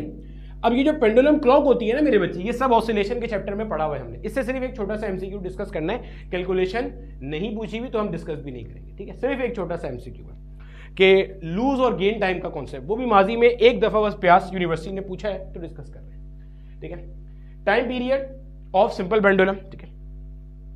अब पेंडुलम क्लॉक के अंदर ये जो पेंडुलम की ऑसिलेशन है, टाइम इसकी बेस पे सिंक्रोनाइज हुआ होता है। क्या मतलब? मिसाल के तौर पे हमारे पास कोई एक पेंडुलम क्लॉक है, समझिएगा खूब अच्छे से, उसके ऊपर क्या है, ऊपर वही है, देखो आपने ऐसी घड़ी देखी होगी ना, ये इस तरह की घड़ी होती है, ये ऊपर आपके पास यहाँ पे वो घड़ी होती है 12 1 2 करके ऐसे सारे नंबर होते हैं, 2 3 सारे नंबर होते हैं। और नीचे आपके पास ना ऐसे यहाँ पे ये लगा हुआ होता है, टॉम एंड जेरी की मिसाल से होता है, उसमें अक्सर ऐसी घड़ी होती है जहाँ पे यहाँ ऊपर जो है ना एक यहाँ पे चुड़िया भी बैठी होती है, चुड़िया, ठीक है, एक चुड़िया भी होती है यहाँ पे, उसको मारते हैं तो वो निकलती है घंटे के बाद, ठीक है। अब मान लो ये एक ऐसा पेंडुलम क्लॉक है, इसको ग्रैंडफादर्स क्लॉक भी कहते हैं, जो एक ऑसिलेशन पूरा करने पर 1 सेकंड करता है। मिसाल दे रहा हूं, समझो खूब अच्छे से, समझो। ये ऐसा पेंडुलम क्लॉक है कि जब नीचे का पेंडुलम एक ऑसिलेशन पूरा करता है तो यहां पे 1 सेकंड ही आगे कर देता है। मिसाल दे, जब इस क्लॉक की सिंक्रोनाइजेशन, कैलिब्रेशन ऐसे हुई भी है कि जब ये पेंडुलम यहां से जाएगा इधर, फिर वापस आएगा, एक ऑसिलेशन पूरा करेगा तो ये 1 सेकंड आगे हो जाएगा। सही हो गया, गोया कि ये इसकी है और टाइम बिल्कुल सही दिखा रहा है, ये कोई टेंशन नहीं, सब मजे में चल रहा है, सही है। अब हुआ क्या, आपने इसको सेट किया हुआ था एट टेम्परेचर 25 डिग्री सेल्सियस, ठीक है सर, समझ आ गई। अब क्या हुआ, सराउंडिंग का टेम्परेचर बढ़ना शुरू हो गया, गर्मियां आना शुरू हो गई, मिसाल के तौर पे गर्मियां आना शुरू हो गई। अब जब गर्मियां आई, बाहर का टेम्परेचर हो गया 45 डिग्री सेल्सियस, मिसाल देखो कितना हो गया, सिब्बी में रखा हुआ ये बलूचिस्तान में, टेम्परेचर हो गया 45 डिग्री सेल्सियस। अब ये जो मेरा बेटा इसकी लेंथ है, ये जो भी रॉड है, स्ट्रिंग है, जो भी चीज है, इसकी कोई ना कोई लेंथ है, जी सर लेंथ है।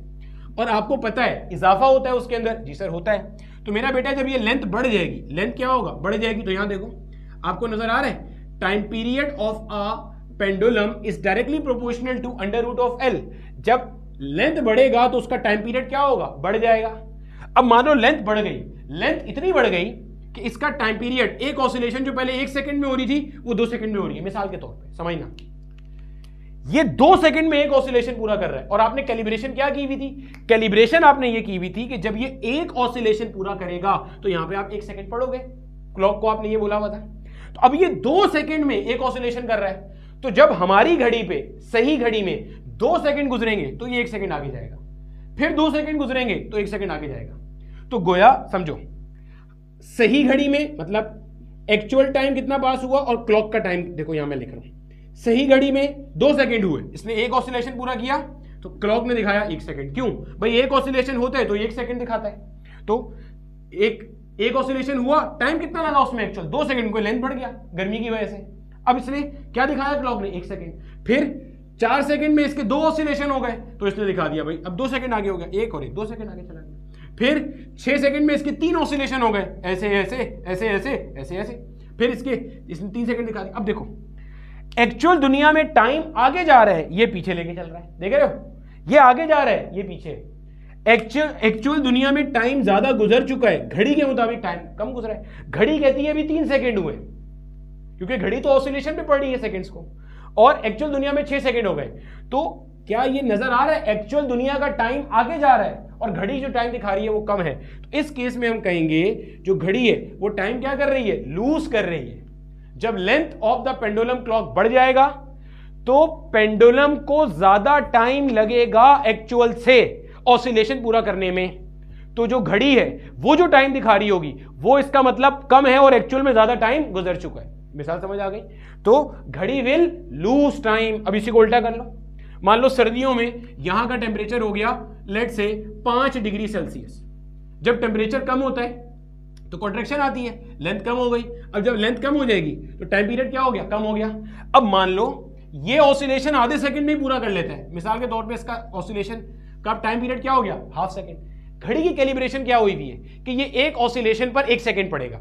अब ये ऑसिलेशन क्यों, ऑसिलेशन जो है वो कम टाइम में क्यों हो रही है, क्योंकि भैया लेंथ कम हो गई ना, लेंथ पे ही तो ये डिपेंड कर रहा है। मैं डमी वैल्यूज ले रहा हूं सारी, ठीक है। तो अब देखो आधे सेकंड में ये वापस आ जाता है। तो जब देखो यहां वापस देखता हूं, ये क्लॉक का टाइम, ये एक्चुअल टाइम।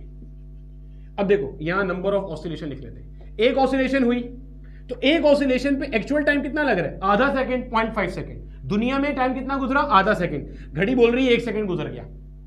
अभी घड़ी आगे चल रही है, एक्चुअल दुनिया में आधा सेकंड गुजरा है, घड़ी बोलती है 1 सेकंड हो गया। फिर 2 ऑसिलेशन पर दुनिया भर में टाइम कितना गुजरा है, 1 सेकंड। 0.5 सेकंड पे 1, 0.5 पे 1, तो 1 सेकंड एक्चुअल दुनिया में गुजरा। घड़ी कहती है कितना सेकंड हो गया, 2 सेकंड हो गया। घड़ी तेज चल रही है दुनिया भर के मुकाबले में। दुनिया भर में जो टाइम है वो 1 सेकंड गुजरा है, आपकी घड़ी बोलती है 2 सेकंड गुजर गए। दुनिया भर में टाइम 1.5 सेकंड गुजरा, आपकी घड़ी बोलती है 3 सेकंड गुजर गए। तो ये जो आपकी क्लॉक है ये क्या कर रही है, ये टाइम को गेन कर रही है। It is gaining time. Gaining मतलब आगे चल रही है, दुनिया के एक्चुअल टाइम के मुकाबले से ये आगे चल रहा है। तो pendulum clock has gain the time, और यहां पे pendulum clock has lose the time, loss कर दिया टाइम इसने। एक्चुअल दुनिया में टाइम आगे चल रहा है, पेंडुलम क्लॉक क्या बोल रही है, टाइम पीछे है। तो गर्मियों में pendulum clock will lose the time and सर्दियों में pendulum clock will gain the time. Concept समझ में आ गया? हम कैलकुलेशन भी कर सकते हैं कि इसने कितने सेकंड लूज किए या कितने सेकंड गेन किए, वो हमारे कोर्स में नहीं है, वरना आपको वो कैलकुलेशन भी करके मैं दिखा सकता हूं। ठीक है, छाप लो जल्दी से, आगे चलते हैं और एनोमैलस एक्सपेंशन ऑफ वाटर को डिस्कस करते हैं। अब देखो मेरे बच्चे, हमारे पास आता है concept of anomalous expansion of water या एबनॉर्मल बिहेवियर ऑफ वाटर। इससे भी माजी में 1 से 2 सवाल आए हैं। अब एनोमैलस एक्सपेंशन ऑफ वाटर क्या है? अब तक मेरे बच्चे हम लोग ये बात इस्टेब्लिश कर चुके हैं कि आप किसी भी चीज को जब हीट करते हो तो वो फैलती है, और किसी भी चीज को जब उससे हीट एनर्जी लेते हो, ठंडा करते हो, तो वो सिकुड़ती है, कॉन्ट्रैक्ट करती है। दुनिया भर की चीजें यही शो करती हैं। सिर्फ पानी वाहिद एक्सेप्शन है between 0 degree Celsius and 4 degree Celsius. ध्यान में रखना। क्या मतलब सर, समझो मेरा बेटा, जब आप 0 डिग्री सेल्सियस से 4 डिग्री सेल्सियस की तरफ जा रहे हो तो आप क्या कर रहे हो, आप टेम्परेचर बढ़ा रहे हो। भाई आप 0 से 4 की तरफ जा रहे हो ना, टेम्परेचर बढ़ रहा है, गोया कि आप हीट एनर्जी प्रोवाइड कर रहे हो। तो दुनिया भर की चीजें क्या करती हैं, एक्सपेंड करती हैं। टेम्परेचर बढ़ाने पे दुनिया भर की चीजें एक्सपेंड करती हैं। पानी क्या करता है, पानी सिकुड़ता है, कॉन्ट्रैक्ट करता है। पानी सिकुड़ता है, कॉन्ट्रैक्ट करता है। कॉन्ट्रैक्ट करने का मतलब क्या है, वॉल्यूम कम होता है। ये एबनॉर्मल बिहेवियर है। क्यों भाई, हीट देने पे चीजों में क्या होता है, इजाफा होता है। ऐसा क्यों होता है, ड्यू टू हाइड्रोजन बॉन्डिंग। पानी के अंदर जो हाइड्रोजन बॉन्डिंग है वो इसके 0 और 4 डिग्री सेल्सियस के दरमियान में एबनॉर्मल बिहेवियर की जिम्मेदार होती है। सिमिलरली जब आप मेरे बच्चे 4 डिग्री सेल्सियस से 0 डिग्री सेल्सियस के ऊपर जाते हो, अब आप क्या कर रहे हो, 4 से 0 पे जा रहे हो, यानी कि 4 से 3, 3 से 2, 2 से 1, गोया कि आप टेम्परेचर कम कर रहे हो। टेम्परेचर कम करने पे दुनिया भर की चीजें कॉन्ट्रैक्ट करती है, सिकुड़ती है, वॉल्यूम कम होता है। पानी इस रेंज में क्या होता है, पानी एक्सपेंड करता है, उल्टा करता है काम, पानी एक्सपेंड करता है। एक्सपेंड का मतलब क्या है, वॉल्यूम बढ़ता है। अच्छा सर, 0 से आगे जाएंगे, टेम्परेचर मजीद कम करेंगे तो क्या होगा, फिर पानी का नॉर्मल बिहेवियर है। यानी कि अगर आप 0 डिग्री सेल्सियस से आगे जाओ, आगे से मुराद -1 कर दो, टेम्परेचर -2 कर दो, अब क्या होगा, अब एक्सपेंशन ही आएगी, कॉन्ट्रैक्शन ही आएगी। ठीक है, मतलब टेम्परेचर कम करने पे क्या आना चाहिए, कॉन्ट्रैक्शन आनी चाहिए ना। तो 0 से -1 पे जाएंगे, टेम्परेचर गिरा दिया तो कॉन्ट्रैक्शन आनी चाहिए, कॉन्ट्रैक्शन ही आएगी। ठीक है, सिमिलरली जब आप टेम्परेचर बढ़ा रहे हो तो एक्सपेंशन आनी चाहिए। 0 से 4 में सिर्फ उल्टा होगा, 4 से जब आप 5 करोगे, 6 करोगे, अब एक्सपेंशन ही आएगी। अब पानी क्या होगा, फैलता चला जा रहा होगा। सिर्फ 0 और 4 डिग्री सेल्सियस के दरमियान में पानी का उलट बिहेवियर होता है, यानी कि जब एक्सपेंशन होनी चाहिए 0 से 4 जाते हुए तो कॉन्ट्रैक्शन होती है, और जब 4 से 0 आते हुए कॉन्ट्रैक्शन होनी चाहिए तो एक्सपेंशन होती है। और 0 से आगे जाओगे माइनस की तरफ तो कॉन्ट्रैक्शन होनी चाहिए, कॉन्ट्रैक्शन ही होती है। 4 से आगे जाओगे एक्सपेंशन होनी चाहिए, एक्सपेंशन ही होती है। ठीक हो गया, पहली बात ये ध्यान में रखना।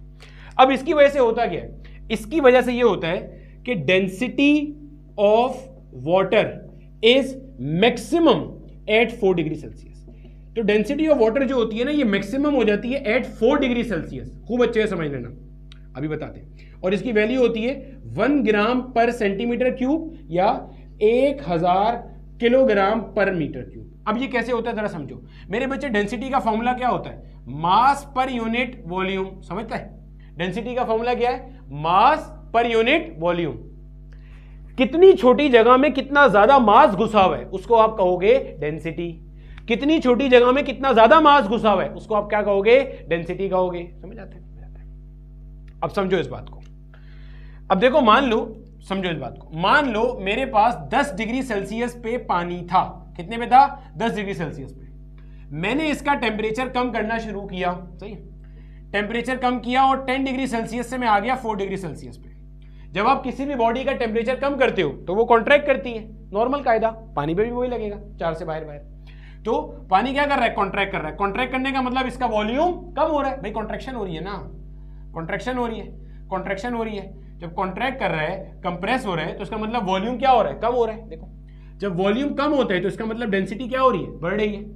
इसका मतलब जब आप 4 डिग्री सेल्सियस की तरफ आ रहे हो तो डेंसिटी बढ़ रही है, क्योंकि कॉन्ट्रैक्शन हो रही है, वॉल्यूम कम हो रहा है। भाई पानी का मास उतना ही है, बस वो जगह कम घेर रहा है, जगह कम घेर रहा है, जगह कम घेर रहा है, वॉल्यूम कम करते जा रहे हो, वही मास कम वॉल्यूम में एडजस्ट हो रहा है। तो इसका मतलब मॉलिक्यूल्स करीब आ रहे हैं। भाई खुद सोचो, अगर 100 मॉलिक्यूल है पानी के, वो इस पूरी जगह में फैले हुए, अगर मैंने वॉल्यूम कम कर दिया, मैं कह रहा हूं, और मास अभी भी वही 100 मॉलिक्यूल है, तो इसका मतलब वो सारे मॉलिक्यूल कम जगह में अपने आप को अकोमोडेट कर रहे हैं, तो वॉल्यूम कम हो रहा है, डेंसिटी क्या हो रही है, बढ़ती जा रही है। ठीक है, अब मेरा बेटा, जब आप 4 डिग्री सेल्सियस से 0 डिग्री सेल्सियस पे जाते हो, समझो, अब टेम्परेचर आप कम कर रहे हो, तो असूली तौर पर तो पानी को कॉन्ट्रैक्ट करना चाहिए, लेकिन ड्यू टू हाइड्रोजन बॉन्डिंग पानी क्या करता है, एक्सपेंड करता है। इसमें 4 से 0 जाते हुए पानी क्या कर रहा है, एक्सपेंड कर रहा है, एक्सपेंड कर रहा है। एक्सपेंड करने का मतलब वॉल्यूम क्या हो रहा है, बढ़ रहा है। अब जब वॉल्यूम बढ़ेगा तो डेंसिटी क्या हो जाएगी, कम हो जाएगी ना। भाई वॉल्यूम बढ़ने का मतलब क्या है, मॉलिक्यूल के पास ज्यादा जगह हो गई, वो दूर दूर चले जाएंगे, तो ज्यादा वॉल्यूम में वही मास बिखर गया। तो इसका मतलब 4 से 0 जाते हुए वॉल्यूम बढ़ रहा है और डेंसिटी क्या हो रही है, कम हो रही है। अब यानी कि समझो, जब आप 4 डिग्री सेल्सियस की तरफ आ रहे थे तो डेंसिटी बढ़ रही थी, बढ़ रही थी, बढ़ रही थी। जब 4 से 0 की तरफ जा रहे हो, अब डेंसिटी कम हो रही है वापस। तो इसका मतलब मैक्सिमम डेंसिटी कहां होगी, at 4 degree Celsius density will be maximum. देखो, जब आप टेम्परेचर कम करते हुए आ रहे थे, जब आप मेरे बच्चे टेम्परेचर को कम करते हुए आ रहे थे तो डेंसिटी क्या हो रही थी, बढ़ती चली जा रही थी, बढ़ती चली जा रही थी। और 4 डिग्री सेल्सियस पे आगे आपकी डेंसिटी क्या हो गई, मैक्सिमम हो गई। अब जैसे ही आप 4 से 0 की तरफ जा रहे हो, अब आपकी डेंसिटी वापस क्या हो रही है, कम हो रही है, क्योंकि वॉल्यूम बढ़ रहा है। सही है, पॉइंट समझ में आ गया। ये आपसे एग्जामिनर सवाल पूछता है। अब यहां पे देखो, इसका ना वो क्या होता है, मतलब कुदरत का कैसा निजाम है कि आपके पास ऊपर वाले का क्या जबरदस्त निजाम है, कैसे उसने आबी हयात को जिंदा रखा हुआ है। आप समझो, यहां पे इतनी बात समझ आती है ना। देखो, आपको एक और मिसाल से बात अभी मजीद समझ में आएगी। ठीक है, देखो इधर, ये मान लो मेरा बेटा, हमारे पास एक कोई लेक या पॉन्ड, कोई भी इस टाइप की चीज है। ठीक है, ऐसी कोई चीज है, ठीक है, यहाँ पे यकीनन मछलियां भी जिंदा होंगी इसके अंदर, ठीक है, ये आपके पास ऐसी कोई चीज है, ठीक है।